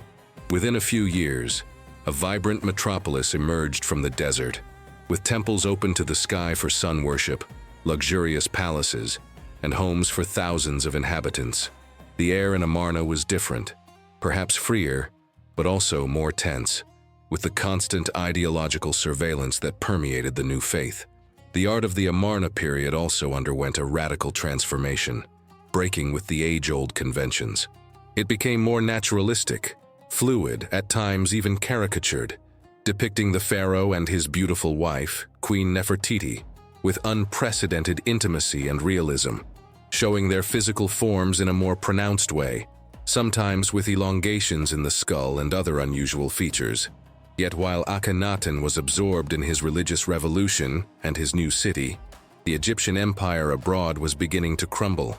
The Amarna letters, a collection of diplomatic correspondence found in the new capital, reveal the pharaoh's neglect of international affairs. Desperate pleas for help from vassal kingdoms in the Levant against the growing threat of the Hittites and other enemies were ignored. Egypt, which had become an empire through military force and diplomacy, was now focused on an internal war of ideas, allowing its domains to erode. The pharaoh's silence, the absence of his legions, was a deafening sound to the peoples of the Levant, who had previously relied on Egyptian protection. Akhenaten's experiment was a failure. His monotheism, imposed from above, was never accepted by the vast majority of the Egyptian people who clung to their ancestral gods. After his death, the power of the priesthood of Amun was quickly restored. The city of Amarna was abandoned and later systematically dismantled. Akhenaten's name was erased from the records, and he was labeled the heretic king, a disgrace to Egyptian history. Egypt tried to erase this era from memory, but the scars of the Amarna revolution would remain, a reminder that even the oldest and most deeply rooted faith could be challenged by a single, powerful will. But how deep would the wound left by this religious schism be? And how would Egypt, traumatized by the experience of a single god, recover, embracing tradition, but perhaps harboring in its subconscious the seed of a questioning that would never again be completely silenced. In the wake of the ideological storm unleashed by Akhenaten, Egypt was on the brink of chaos. The empire was teetering, the faith of the people was shaken, and the royal court was divided. It was into this uncertain landscape that a young and largely unknown pharaoh ascended the throne. Tutankhamun, c. 1332–1323 BCE. His reign was brief and, in terms of military achievements or grandiose constructions, modest. Yet his story is immortalized not by his life, but by the dramatic revelation of his intact tomb, and, most crucially, by his role in restoring the traditional order to Egypt, a return to the path of Ma'at that had been so violently diverted by his father, the heretic king. Tutankhamun, whose birth name was Tutankhaton, living image of Aton, was the son of Akhenaten. At the age of 9, he became pharaoh, inheriting a kingdom in crisis. His rise was orchestrated by powerful courtiers who had survived the Amarna era and who yearned for a return to normality, the Vizier I and the General Horemheb. It was they who guided the young king in his most important decision, the restoration of the cult of Aton and all the ancestral gods. In a dramatic turn of events, the young pharaoh changed his name to Tutankhamun, living image of Aton, repudiating his father's monotheism. The cult of Aton was abolished. His temples were dismantled. Many of their stones were reused as fill for new monuments, and the city of Amarna was abandoned. The return of Thebes as the capital and the reopening of the temples of Amun were events of enormous significance. The air of Thebes, once tense with prohibition and the shadow of heresy, was now filled once more with the smell of incense, the chanting of priests, and the prayers of the faithful celebrating the return of their beloved gods. The images of Amun and the other gods, which had been hammered and destroyed, were reverently restored.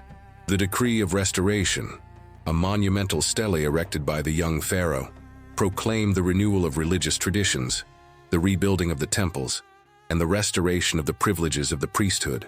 It was an act of contrition and an acknowledgement of the failure of Akhenaten's experiment, a commitment to the established cosmic order.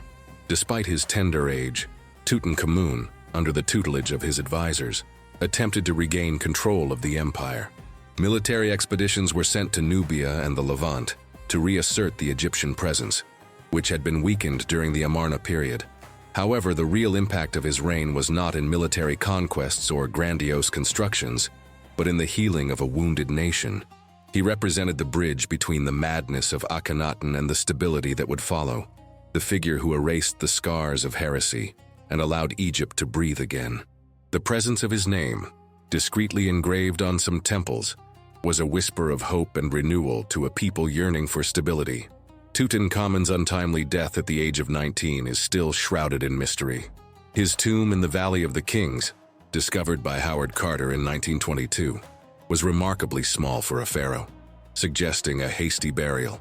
But what made it immortal was its nearly intact state, filled with unimaginable treasures: gold sarcophagi, dazzling jewelry, elaborate furniture, weapons, clothing, and of course, the iconic solid gold funerary mask. The gleam of gold, the beauty of lapis lazuli and turquoise, the smell of ancient dust that erupted upon opening the tomb. All of these evoked the wealth and artistry of a civilization that seemed to defy the passage of time. The discovery of Tutankhamun's tomb revealed not only the opulence of Egyptian royalty, but also the depth of their belief in an afterlife and the meticulous attention to detail that went into ensuring the pharaoh's eternal journey. The young Tutankhamun was, in essence, the pharaoh who allowed Egypt to heal from a self-inflicted wound, paving the way for the great warrior pharaohs who would come to restore the empire to its military glory. But the fragility of royal authority, the danger of religious revolution, and the manipulation of power by advisors were lessons that Egypt could not afford to forget. The scars of the Amarna era, however disguised, remained. And what would happen when the fragility of the royal line became apparent, forcing power into the hands of an ambitious general who, in his quest for order and glory, would ultimately lead Egypt to its last great peak?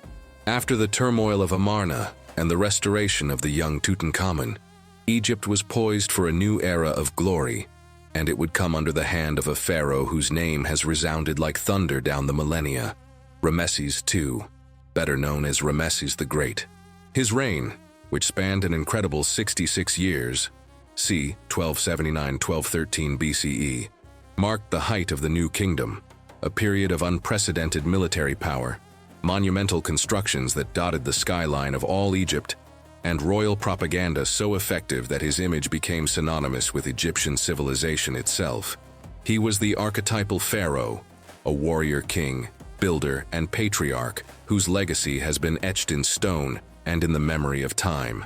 Ramesses ascended the throne with the ambition of restoring Egypt to its undisputed supremacy in the Near East, a power that had been challenged by the rise of the Hittites in Anatolia. The rivalry between Egypt and the Hittite Empire was the great geopolitical issue of the time, a contest for hegemony over the Levant. The tension between these two superpowers was palpable, and Ramesses, from the beginning of his reign, was determined to resolve it by force of arms. His most famous campaign was the Battle of Kadesh, fought around 1274 BC in what is now Syria. Ramesses personally led his armies, including thousands of chariots, against the Hittite forces of King Muwatalli II. The sound of horses' hooves, the creaking of chariot wheels, the clatter of bronze weapons, and the shouts of battle must have echoed for miles, as the sands soaked up the blood of thousands of warriors. The Battle of Kadesh is a legendary event in military history. Although both sides claimed victory in their propaganda accounts, the battle was in reality a tactical draw. Ramesses, caught by surprise and nearly annihilated, demonstrated courage and leadership, managing to rally his troops and avoid a humiliating defeat. The smell of death and destruction, the dust rising from the battlefields, the sight of bodies lying in the sun, these were the realities of a war that would not end in decisive victory. After years of conflict and stalemate, Ramesses and Muwatalli II signed the first peace treaty in history, a pact of non-aggression and defensive alliance that established a balance of power between the two powers. It was a pragmatic recognition that the war would not lead to total victory for either side. However, Ramesses II's most visible legacy lies in his monumental constructions. He was the greatest builder of temples and monuments in Egyptian history, surpassing even the pharaohs of the Pyramid Age in volume and scope. Massive temples at Karnak and Luxor were expanded with colossal courtyards, hypostyle halls, and gigantic statues of himself. The Ramesseum, his funerary temple in western Thebes, was a vast complex, with a colossal statue of Ramesses standing over 60 feet tall. But perhaps his masterpiece is the Temple of Abu Simbel, carved from the living rock of Nubia, with 4 colossal statues of Ramesses seated on the facade, guarding the inner sanctuary. Twice a year, the morning sun would penetrate the sanctuary, illuminating the statues of the gods, a testament to Egyptian architectural and astronomical genius. The sound of chisel against stone, the noise of transporting colossal blocks, the smell of sweat and effort. The construction of these temples was a symphony of power and faith. Ramses the Great was also known for his prodigious personal life. He had several royal wives, the most famous being Nefertari, to whom he dedicated a magnificent temple at Abu Simbel. He fathered dozens, if not hundreds, of sons and daughters, many of whom outlived him. His image was ubiquitous, a stern yet serene face engraved on thousands of monuments, proclaiming his divinity and power. He ruled for so long that very few of his subjects remembered an Egypt without Ramses on the throne, a pharaoh who became a legend even in his lifetime. The reign of Ramesses II was the last great flowering of Egyptian imperial power. He managed to stabilize the borders, enrich the state, and leave an architectural legacy that defies time. But even at his peak, the seeds of future decline were already being sown. Egypt, now a major player on a complex international stage, was subject to increasing external pressures from the Sea Peoples and other rising empires. And internally, the vast bureaucracy and the power of the priesthood of Amun would continue to grow, subtly undermining pharaonic authority. What would happen when Ramesses' strong hand was no longer there to guide Egypt, and the shadows of chaos once again stretched across the Nile? heralding the end of a glorious era. The magnificence of Ramesses the Great's reign was the last great gasp of an empire that had dominated the landscape of the ancient Near East for centuries. After his death around 1213 BCE, Egypt entered a period of gradual but inexorable decline that would culminate in the end of the New Kingdom, c. 1070 BCE. It was not an abrupt collapse, but a slow and painful erosion, a weakening of the foundations that had sustained pharaonic glory for so long. Like a colossus that, after centuries of strength, begins to feel the weight of time and the relentless blows of fate, Egypt found itself beset by internal and external challenges that together would seal the fate of its most glorious era. One of the most crucial factors in the decline was the rise in power of the priesthood of Amun. During the New Kingdom, the wealth that flowed into Egypt, especially gold from Nubia and tribute from the Levant, was largely channeled to the temples of Amun at Karnak and Luxor. The priests of Amun became immensely wealthy and influential, controlling vast tracts of land, private armies, and economic resources that rivaled those of the pharaoh himself. They wielded overwhelming political and religious influence, and the loyalty of the people sometimes seemed to be directed more toward the priests than toward the king. The air in the halls of the temples of Amun, heavy with the smell of incense and the opulence of ritual, also carried the whisper of rising ambition, a shadow that darkened the power of the pharaoh. As the pharaoh's internal authority was eroded, external pressures were mounting. Egypt was exhausted by constant military campaigns in the Levant and the maintenance of such a vast empire. The arrival of the Sea Peoples was a devastating blow. These were confederates of seafaring groups of uncertain origin, possibly from the Aegean, Anatolia, or the Western Mediterranean, who in the late 13th and early 12th centuries BCE swept across the Near East, destroying empires such as the Hittite and sacking coastal cities. Ramesses III, one of the last great warrior pharaohs, managed to repel the Sea People's invasions, but at immense cost. The sea and land battles were brutal, the sound of fighting deafening, and the smell of blood and fire wafted across the coastal lands. Although victorious, Egypt was weakened by the fighting, and its sea trade routes were severely compromised. Egypt's economy also began to suffer. The decline in the flow of gold from Nubia and problems with maritime trade led to inflation and shortages of supplies. Records indicate strikes by workers, a rare occurrence in Egyptian history, who were not receiving their wages and rations, and an increase in the looting of royal tombs, a clear sign of the despair and social disorder. The luxury of the pharaonic court increasingly contrasted with the growing poverty of the population. The sounds of discontent and despair began to spread through the streets of Thebes and other cities.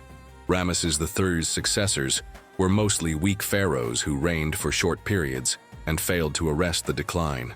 The royal lineage became increasingly fragmented, and palace intrigues became the norm. Effective power passed into the hands of powerful military generals and, increasingly, to the high priests of Amun at Thebes, who effectively ruled Upper Egypt, while Lower Egypt was under the control of a separate dynasty of pharaohs at Tanis. Egypt, which had been a united empire, was now divided again into spheres of influence, a grim omen of its future fragmentation. The decline of the New Kingdom was a slow agony, punctuated by internal conflicts, external challenges, and the gradual loss of central authority. The luster of pharaonic glory began to fade, the great constructions diminished in scale, and the energy that had driven the civilization for centuries seemed to be draining away. The empire that stretched from the Euphrates to Nubia was shrinking, its borders shrinking, its riches diminishing. Ma'at, the cosmic order, seemed to be out of balance once again, and Egypt, which had withstood so many challenges, now faced a more insidious threat, that of its own exhaustion and the loss of its centralized identity.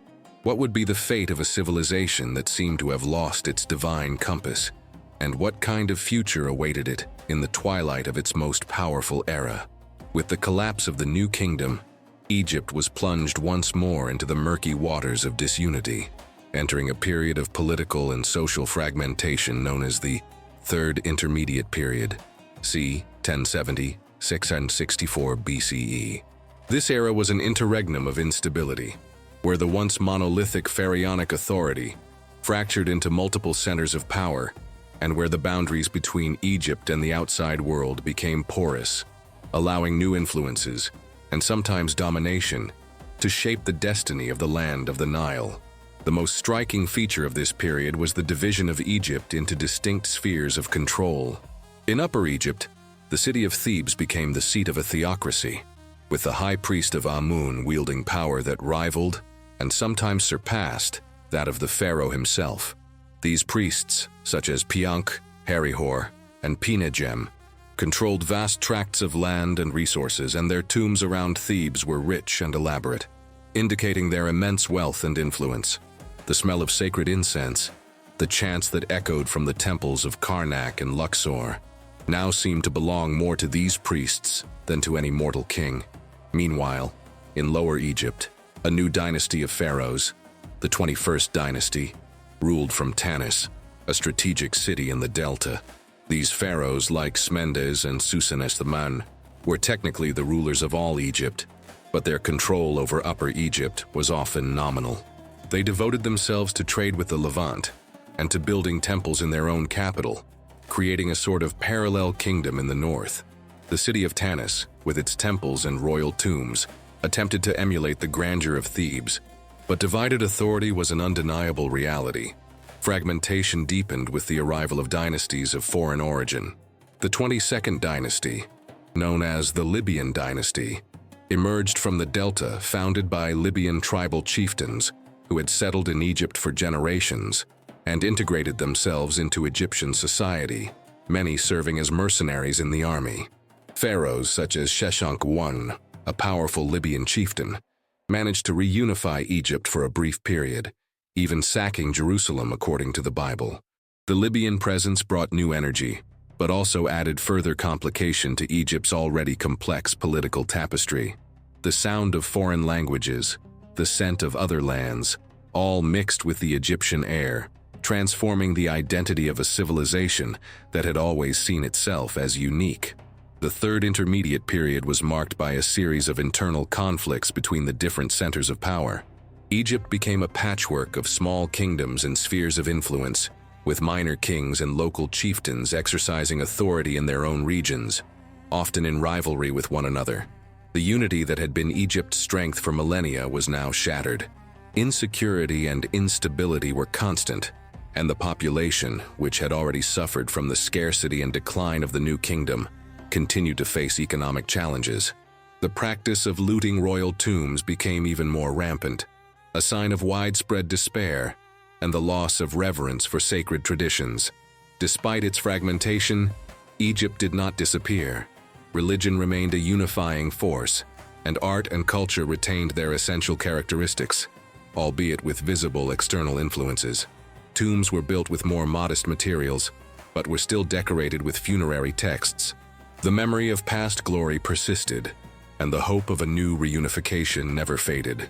But how far could Egypt extend in its fragmentation before a more powerful and organized external force realized its vulnerability and decided to annex this rich and ancient land? The shadow of invasion loomed on the horizon, and Egypt, weakened by its internal divisions, was about to face a challenge that would test its resilience as never before. When Egypt was at its weakest and most divided, deep in the Third Intermediate Period, a new force emerged from the south. From a land that Egypt had once dominated and despised, Nubia, or as they knew it, the Kingdom of Kush. By the 8th century BCE, these southern neighbors, who had assimilated Egyptian culture deeply during centuries of pharaonic rule, rose up not as enemies, but as saviors, seeking to restore the purity of faith and unity to the land of the Nile. The story of the Nubian pharaohs, the 25th dynasty, is one of the most surprising twists in the story of ancient Egypt, a reminder that power and inspiration could come from where one least expected it.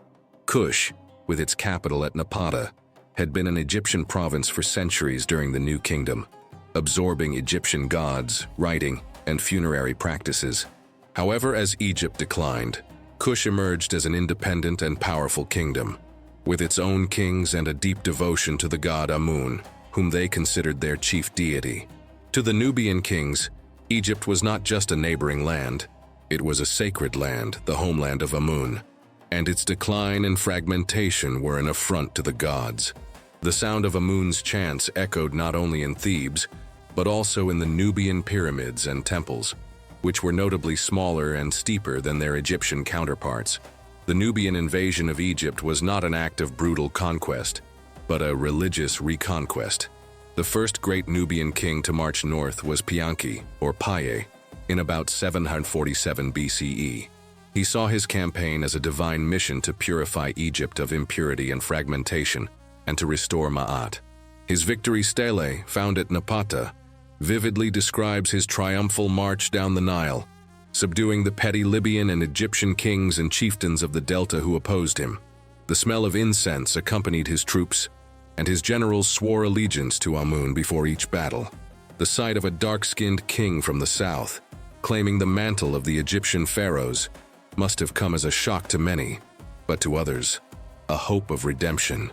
The 25th dynasty, with pharaohs such as Pianki, Shabatka, Taharka, and Tanutamani, succeeded in reuniting all of Egypt from the delta to Nubia, forming a vast empire that extended Nubian influence northward. They saw themselves as the true heirs of the pharaonic tradition, and their reign was marked by a revival of classically inspired art and architecture, reminiscent of the Old and Middle Kingdoms. They restored neglected temples, built new monuments, and promoted the cult of Amun with fervor. At Karnak, for example, the Nubian pharaohs added their own structures and inscriptions, leaving their mark on one of Egypt's greatest religious centers. The sound of chisels against stone, now under the direction of masters from the distant south, echoed once again across the construction sites. However, the Nubian reign in Egypt was short-lived, and it was challenged by a new and terrifying power from the Near East, the Assyrians. Egypt, under Nubian rule, was now on a collision course with an even more ruthless empire. Taharka, in particular, faced Assyrian pressure on several occasions, trying to resist the onslaughts of Assyrian kings such as Esarhaddon and Ashurbanipal.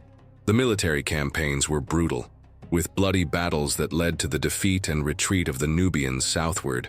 The smell of iron and death, the roar of the Assyrian armies, were the sounds of coming war.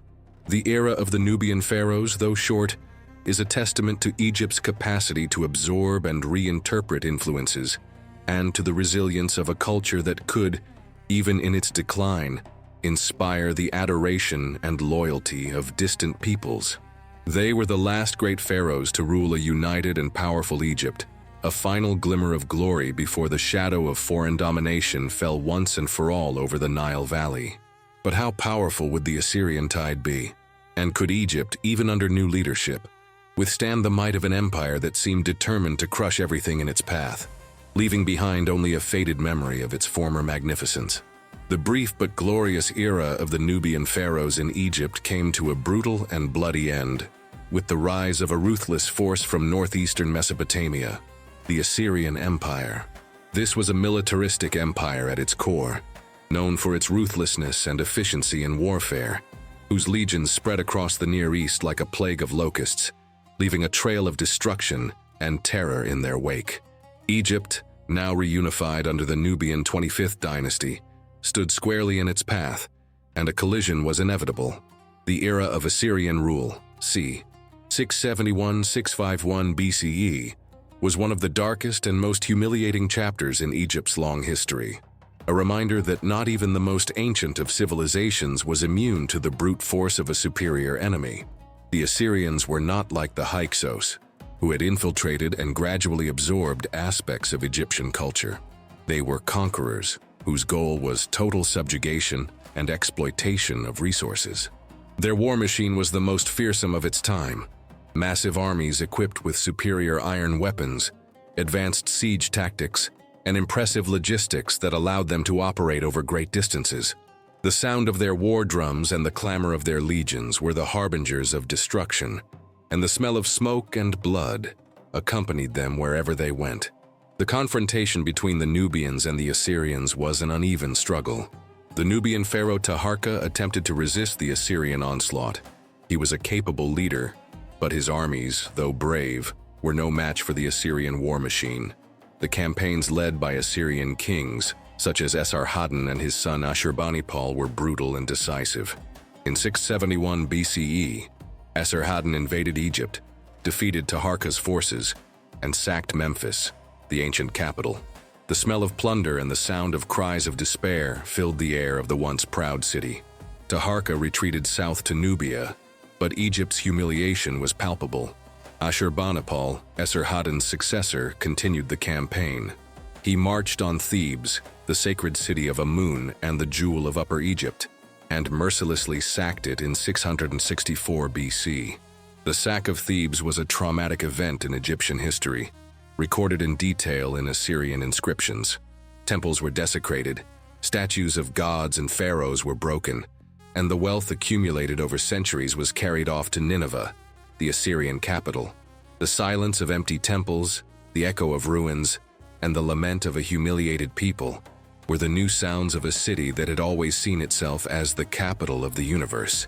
For the Egyptians, the fall of Thebes was the collapse of Ma'at, the cosmic order that had been so diligently maintained for millennia. The Assyrians established puppet rulers in Egypt, appointing local chiefs to govern the provinces under their control. However, Assyrian rule was relatively short-lived. Although brutal, the Assyrians had difficulty maintaining firm control over territory so far from their capital. Egyptian resistance, although fragmented, continued to brew. The Nubian pharaoh Tanu Tamani, Taharka's successor, made a last desperate attempt to retake Egypt, but was defeated by Ashurbanipal, who pursued him into Nubia, ending Nubian rule over Egypt for good. The Assyrian invasion left Egypt in ruins, its economy devastated and its cultural self-esteem in tatters. Assyria's military hegemony demonstrated the vulnerability of a civilization that had for centuries been the dominant power in its region. The experience of Assyrian occupation forced Egypt to reflect deeply on its own identity and vulnerability. The terror of the Assyrian campaigns, the sight of their relentless armies, the brutality of their rule, all of these were etched into the Egyptian collective memory, leading them to seek a new form of power and a renewed quest for independence. But how far would Egypt have to go to free itself from foreign rule?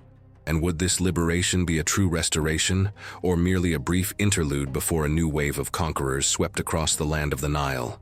Egypt, now scarred by the scars of Assyrian rule but never completely subjugated, entered a new chapter in its long history, the late period, back 643-332 BCE. This was an era of brief renaissances and ceaseless struggles for independence, punctuated by new invasions and the search for identity in a world that was becoming increasingly interconnected and dangerous. Egypt, which had been the pinnacle of civilization for millennia, was now a coveted prize for rising empires, forced to play a game of power in which it was no longer the master, but the prey. The dawn of this period saw Egypt under Assyrian rule, ruled by Egyptian princes loyal to Nineveh. However, Assyria was overextending itself, and rebellion was inevitable. Psammetichus I, an Egyptian prince from Sais in the Delta, took advantage of Assyrian weakness to expel the foreign garrisons and reunify Egypt. He is the founder of the 26th dynasty, or Site dynasty, which marked a period of relative independence and prosperity for Egypt. Psammetichus I ruled with cunning, using Greek and Carian mercenaries in his army to secure his autonomy and expand his influence in the Levant. The smell of bronze and sweat of foreign warriors, the sound of unknown languages in the military training camps, all these were part of the new Egyptian reality. The Site dynasty was a period of cultural and economic renaissance. Site pharaohs such as Psamtik and Necho II sought to restore the glory of the past by imitating the art and architecture of the Old Kingdom, a period they considered Egypt's golden age. Statues from the period reflect an austere and elegant classicism, and scribes revived ancient texts. Trade flourished as Egypt connected with the Greek world in an unprecedented way. Cities such as Naucratis in the Delta became bustling trading posts, where Greek merchants settled, exchanging goods and ideas with Egyptians. The murmur of negotiations in different languages, the smell of spices, and the sight of ships laden with goods from distant lands were the scene of Egyptian ports. Necho II, in an audacious scheme, even attempted to build a canal that would link the Nile to the Red Sea. a precursor to the Suez Canal. However, Egyptian independence was always fragile. New powers were emerging in the Near East. First, there was Babylon, which defeated Assyria and became the new dominant force. Egypt, under the Scythes, tried to oppose Babylon, but its campaigns were largely unsuccessful. The shadow of Babylon, with its imposing walls and fearsome armies, loomed over the Levant and threatened Egyptian sovereignty. The real threat, however, would come from the east, the Achaemenid Persian Empire. In 525 BC, the Persian king Cambyses II launched a massive invasion of Egypt, culminating in the Battle of Pelusium. Legend has it that the Persians, in a cunning tactic, used cats and other animals sacred to the Egyptians as human shields, preventing the Egyptian soldiers from firing their arrows and launching their attacks. Egypt was defeated and annexed into the Persian Empire, becoming a Persian satrapy, province. The sound of Persian weapons, the cry of victory from a foreign army, the smell of conquest, all these marked the end of Egyptian independence. The late period, which lasted until the conquest of Alexander the Great, was an era of intermittent Persian rule, punctuated by sporadic Egyptian revolts that attempted to restore independence. Egyptian pharaohs of short-lived dynasties such as the 28th, 29th, and 30th fought bravely, sometimes successfully, against Persian rule, with the support of Greek mercenaries. But the vast wealth and military power of the Persian Empire were overwhelming. Egypt was a valuable prize, a land of grain and gold, that the Persians were unwilling to give up.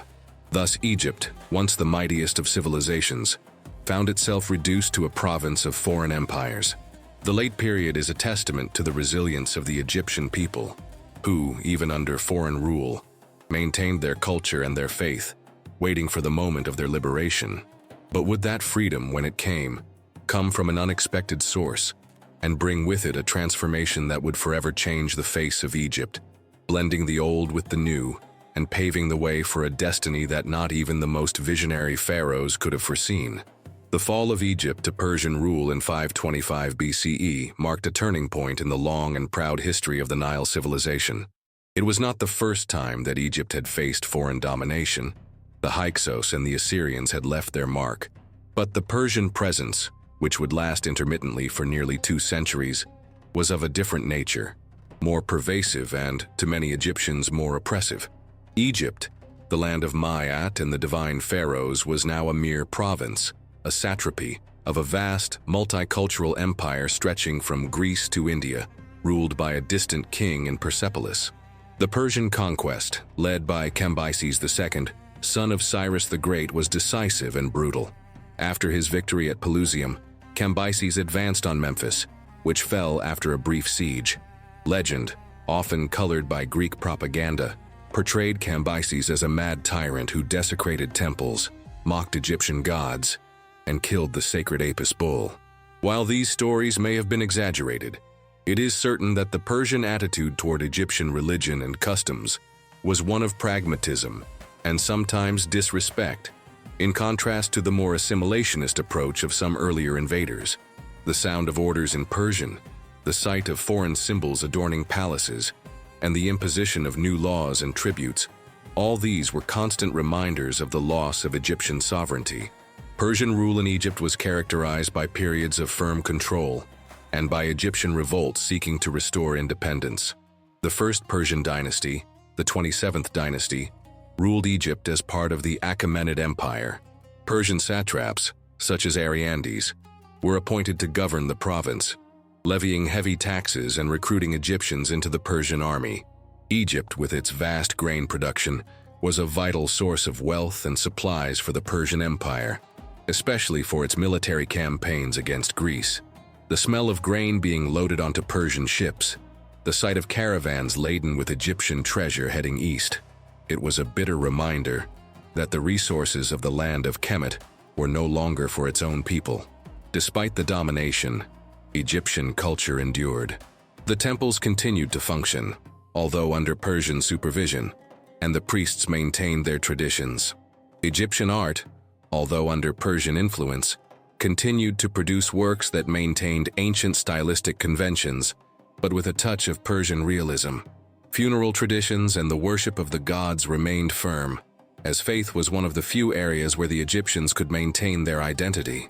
Yet the desire for independence never died down. Around 404 BC, after the successful revolt of Amyrtaeus, Egypt gained a brief but significant respite from Persian rule, ushering in the 28th, 29th, and 30th dynasties. These were the last native pharaohs of Egypt. Leaders such as Nectanebo I and Nectanebo II, who fought valiantly to maintain Egyptian autonomy.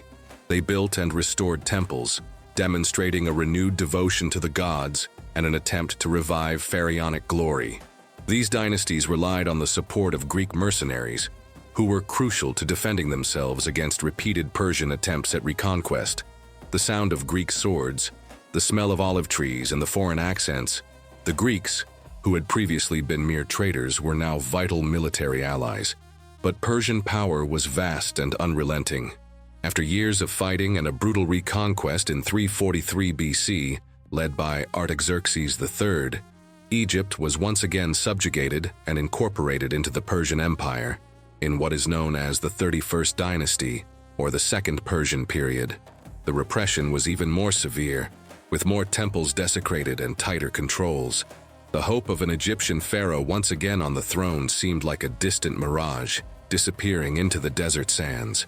Persian rule was a period of humiliation for Egypt, a constant reminder of its loss of sovereignty and its vulnerability in an ever-changing world. The civilization that had dominated for millennia was now at the mercy of foreign masters.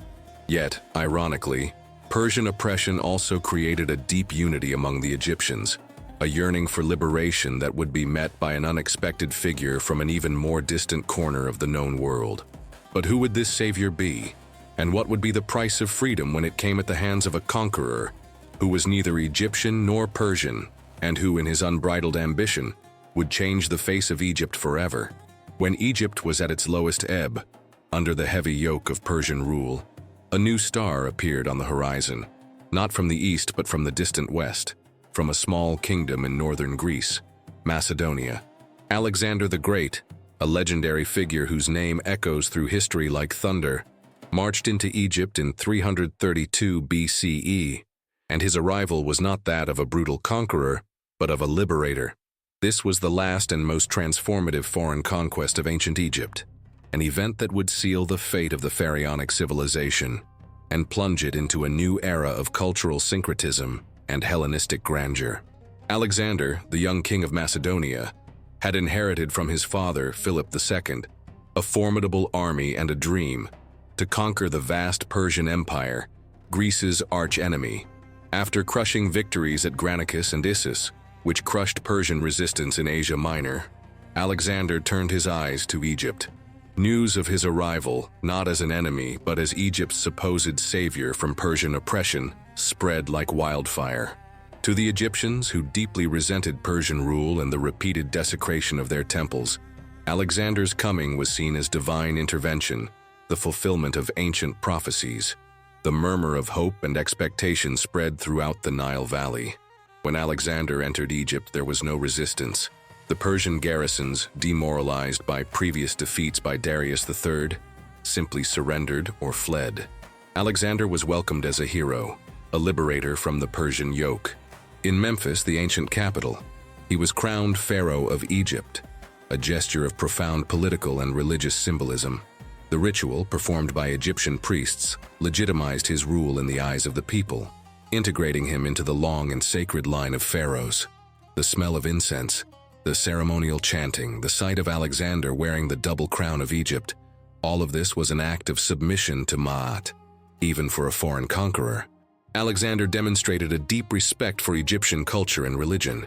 He visited temples, made offerings to Egyptian gods, and sought validation from the priests.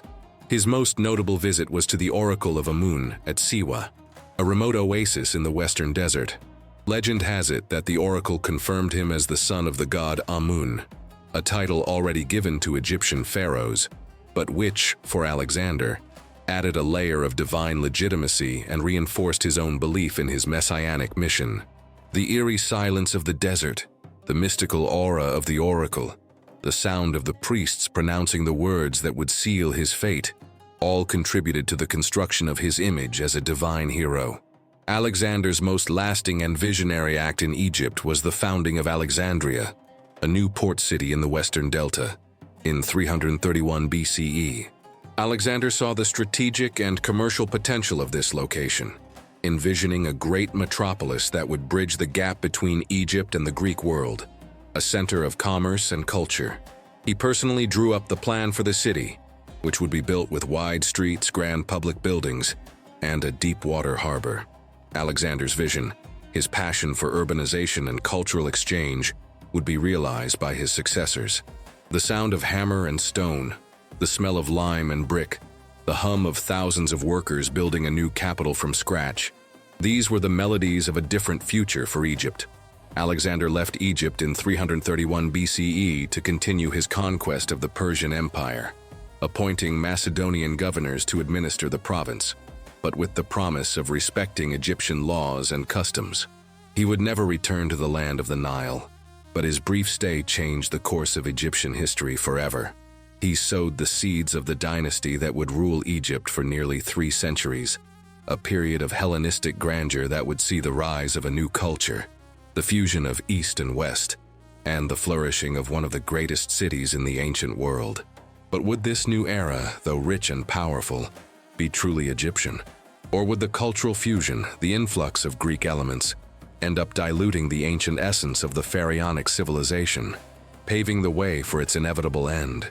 After the death of Alexander the Great in 323 BC, his vast empire, forged by the sword and ambition of a single man, quickly disintegrated. His generals, the Diadochi, successors, fought for control of the conquered territories, and Egypt, the most coveted jewel in Alexander's crown, fell into the hands of one of his most cunning and loyal generals, Ptolemy the First. Thus was born the Ptolemaic dynasty, a line of Greek pharaohs who would rule Egypt for almost 3 centuries, 305–30 BC, inaugurating an era of cultural syncretism, unimaginable wealth, and a glory that, although different from that of the native pharaohs, would mark the history of Egyptian civilization until its last breath. Ptolemy I, a man of keen intelligence and remarkable pragmatism, quickly consolidated his power in Egypt. He proclaimed himself pharaoh in 305 BCE, assuming the titles and regalia of Egyptian royalty while ruling with a Hellenistic mindset. He understood the importance of respecting Egyptian traditions to ensure the loyalty of the native population, but he also promoted Greek culture and brought to Egypt a large number of Greek intellectuals, artists, and merchants. The Ptolemaic court in Alexandria became bilingual, with Greek and Egyptian spoken side by side, and the smell of Greek papyrus and olive oil mingled with the aroma of Egyptian incense in the palaces and temples. The beating heart of the Ptolemaic kingdom was the city of Alexandria. Founded by Alexander, it flourished under the Ptolemies, becoming one of the largest and most magnificent cities in the ancient world. Its harbor, dominated by the Lighthouse of Alexandria, one of the 7 wonders of the ancient world, was a global trading hub where ships from all over the Mediterranean and the Orient unloaded their goods. The city was a melting pot of cultures, with Egyptian, Greek, Jewish, and other populations living and interacting. But Alexandria was more than a port. It was a beacon of knowledge. The Library of Alexandria, the largest in the ancient world, housed hundreds of thousands of scrolls, attracting the greatest scholars and thinkers of the age. The murmur of voices in many languages, the smell of the sea and knowledge, the gleam of Hellenistic architecture under the Egyptian sun, all these things made Alexandria a vibrant and incomparable metropolis. The Ptolemies ruled Egypt in a highly centralized and efficient manner, basing their wealth on the vast agricultural output of the Nile. Egypt became the granary of the Mediterranean, exporting grain to the entire Hellenistic world. The wealth generated allowed the Ptolemaic pharaohs to maintain a powerful army, a formidable navy, and a luxurious court. They also invested in the construction of temples to the Egyptian gods, such as those at Edfu, Philae, and Dendera, which are stunning examples of late Egyptian architecture, retaining the traditional style but with subtle Greek influences. The sound of chisels and the smell of new stone echoed around the construction sites, showing that even under foreign rule, devotion to the Egyptian gods persisted. However, the Ptolemaic reign was not without its challenges. The dynasty was known for its palace intrigues, with brothers and sisters vying for power, often with bloody results. Consanguineous marriages were common to maintain the purity of the royal line, a practice that sometimes led to instability and physical and mental degeneration among the pharaohs. In addition, tension between the Greek elite and the native Egyptian population was a constant. Although the Ptolemies tried to legitimize their rule by respecting Egyptian traditions, the ruling elite was predominantly Greek, and this generated resentment. As the Roman Empire rose in the West, Ptolemaic hegemony began to decline. Internal civil wars and growing Roman influence transformed Ptolemaic Egypt into a client state of Rome. Egypt's wealth was immense, but its military strength and political cohesion were waning. The dynasty that had reigned for nearly 3 centuries was fading away, at the mercy of the great powers of the Mediterranean. Alexandria's splendor was still bright, but the shadow of Rome loomed over it. The Ptolemaic dynasty represented the last great era of kings in Egypt, a fascinating fusion of 2 powerful cultures. But with Rome's relentless advance and the last and most ambitious of its queens on the throne, Egypt was about to witness the end of an era and the demise of pharaonic civilization as the world knew it. From the shifting sands of power and intrigue of a dying dynasty emerged a legendary figure, a queen who not only ruled Egypt, but who became a symbol of its resilience, its cunning, and ultimately, its ultimate downfall. Cleopatra VII Philopator, c. 6930 BCE, was the last queen of the Ptolemaic dynasty, and by extension, the last pharaoh of ancient Egypt. Her life was an epic drama of love, power, and betrayal, intertwined with the fate of Egypt and the unstoppable rise of Rome. She was not a pure-blooded Egyptian queen, but a Ptolemaic of Greek descent, who nevertheless embraced Egyptian culture with a depth that her ancestors rarely demonstrated.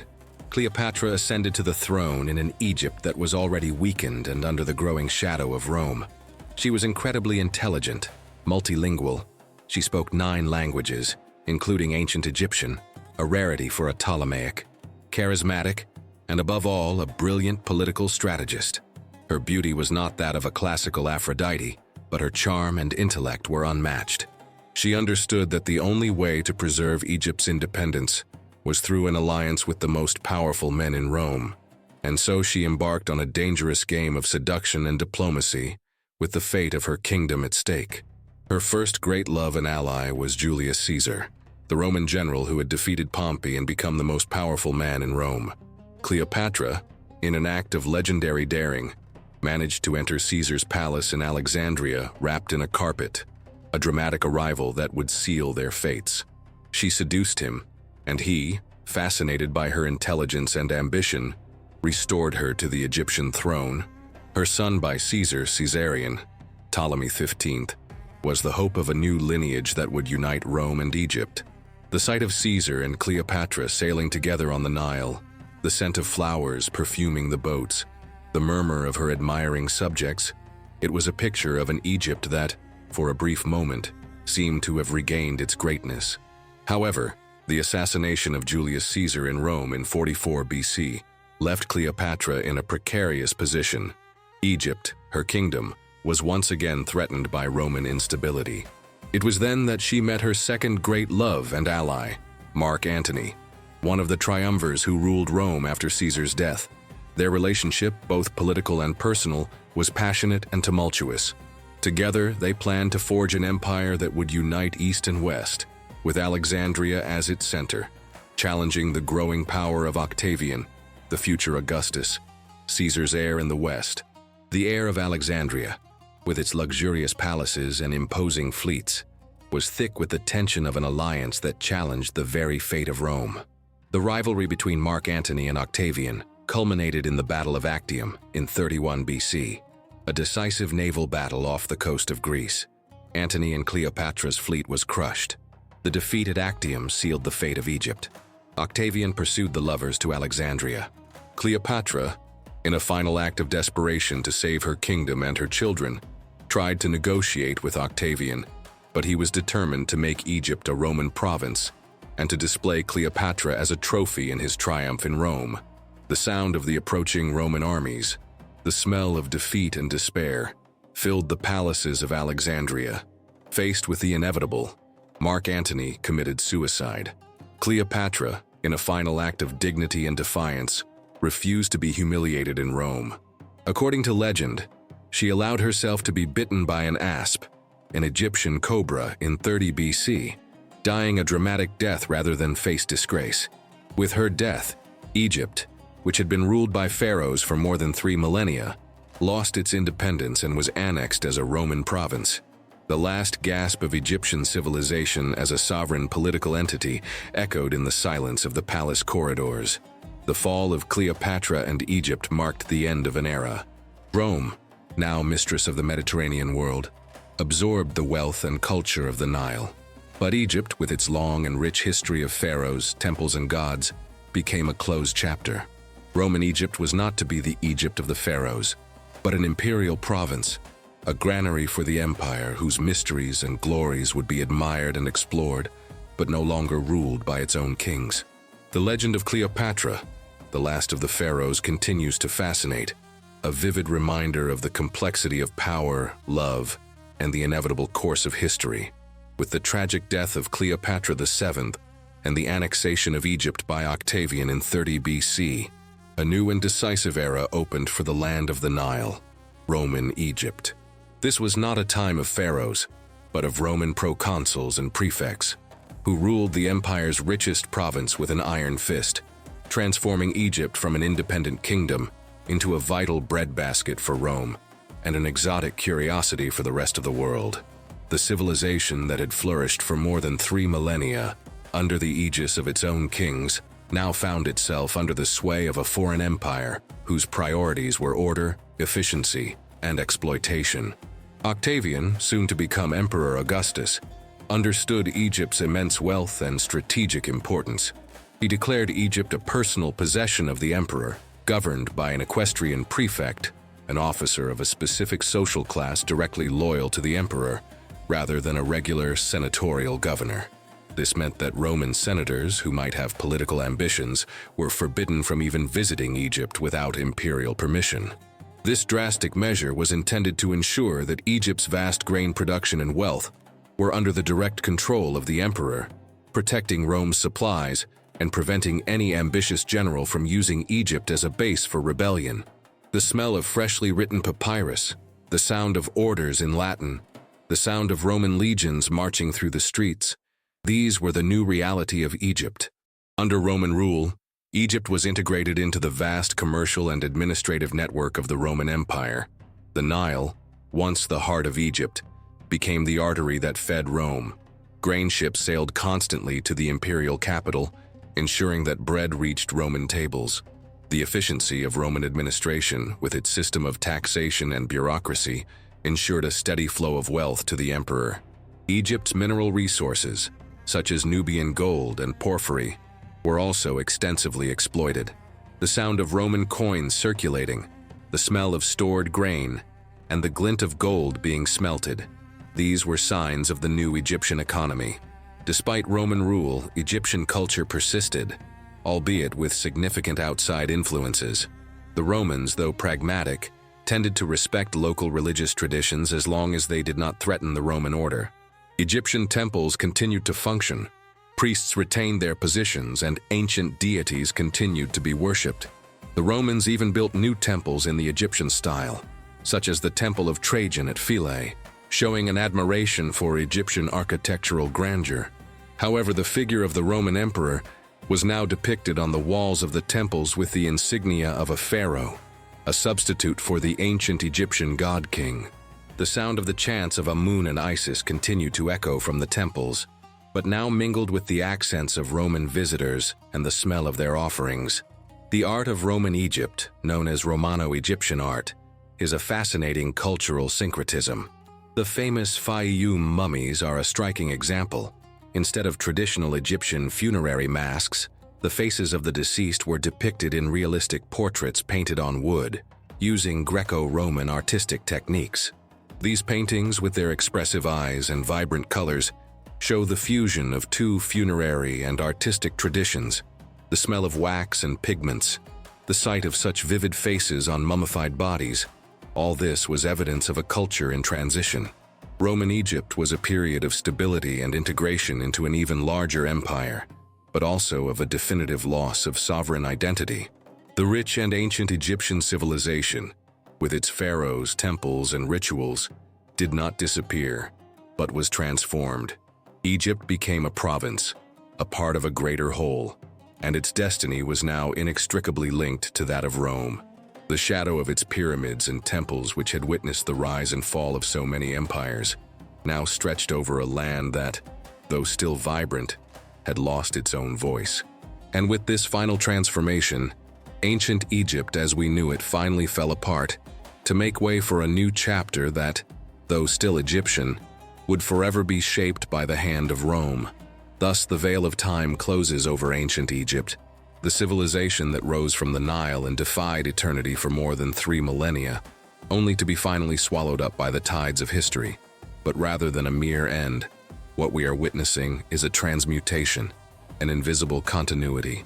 Cleopatra's fall and annexation by Rome marked the end of an era of pharaohs and gods on their original throne. But the legacy of ancient Egypt did not melt into the sands.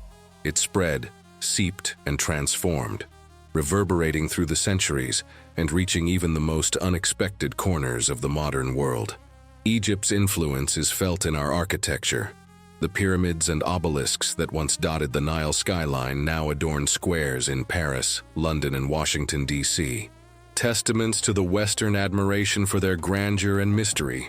The temples, with their massive columns and intricate symbolism, have inspired architectural styles from the Renaissance to the neoclassical movements, proving that the Egyptian form was a beacon of monumentality. The sound of hammer and chisel that once echoed in the quarries of Aswan now resonates in modern cities seeking to capture a fragment of that ancient glory. In the field of knowledge, Egyptian wisdom left an indelible mark. Egyptian medicine, with its sophisticated surgical practices and its knowledge of anatomy and pharmacology, influenced Greek and Roman physicians, laying the foundations for Western medicine. Medical papyri, with their recipes and treatments, continue to amaze us. Egyptian mathematics, fundamental to their construction and agricultural management, contributed to the development of geometry and arithmetic. And astronomy, essential to the creation of the 365-day solar calendar, a system that we still use today in its essence, demonstrates the Egyptian ability to observe the sky and understand the rhythms of the cosmos. The smell of medicinal herbs, the murmur of scribes calculating harvests, the sight of the stars guided their lives and continues to guide ours. Egyptian religion and mythology, although not practiced today in their original form, exerted a profound influence on later cults. The figure of Isis, the goddess of magic and motherhood, became immensely popular in the Roman Empire, with temples dedicated to her spread throughout the Mediterranean. Elements of the cult of Osiris, with his death and resurrection, may have influenced certain currents of religious thought that would come later. The fascination with the occult and esoteric wisdom, so present in certain modern movements, has its roots in part in the interpretation of Egyptian mysteries, perpetuating the aura of secrecy and power that has always surrounded the land of the Nile. Egyptian art, with its formality, symbolism, and timeless beauty, continues to influence artists and inspire designers. Hieroglyphics, only deciphered in the 19th century, opened a window into an ancient mind, revealing a language of images that is both beautiful and deeply meaningful. Egyptian artistic conventions, though seemingly rigid, carry an elegance that still captivates us, and their influence can be seen in modern artistic movements that seek simplification and the power of symbol. Ancient Egypt is not just a civilization that existed, it is a civilization that lives on in our minds and in our culture. Its pyramids continue to be an invitation to mystery, its mummies a reminder of the human quest for eternity, and its pharaohs, figures of divine power, still fascinate us. They teach us about resilience, about the ability to build wonders and to withstand millennia of change. They remind us that life and death, Order and chaos, faith and power are eternal forces that shape the human experience. At the end of this journey through the sands of time, we realize that the true lesson of Egypt lies not in its fall, but in its ability to persist, to adapt, and to leave an indelible mark. They sought immortality, and in ways that perhaps even they could not have foreseen, they achieved it. The whisper of the wind among the ruined temples still tells us stories, and with each discovery, with each new fragment of papyrus, ancient Egypt rises anew, reminding us that the past is not dead. It is an echo that resonates endlessly, inviting us to listen, to learn, and to wonder.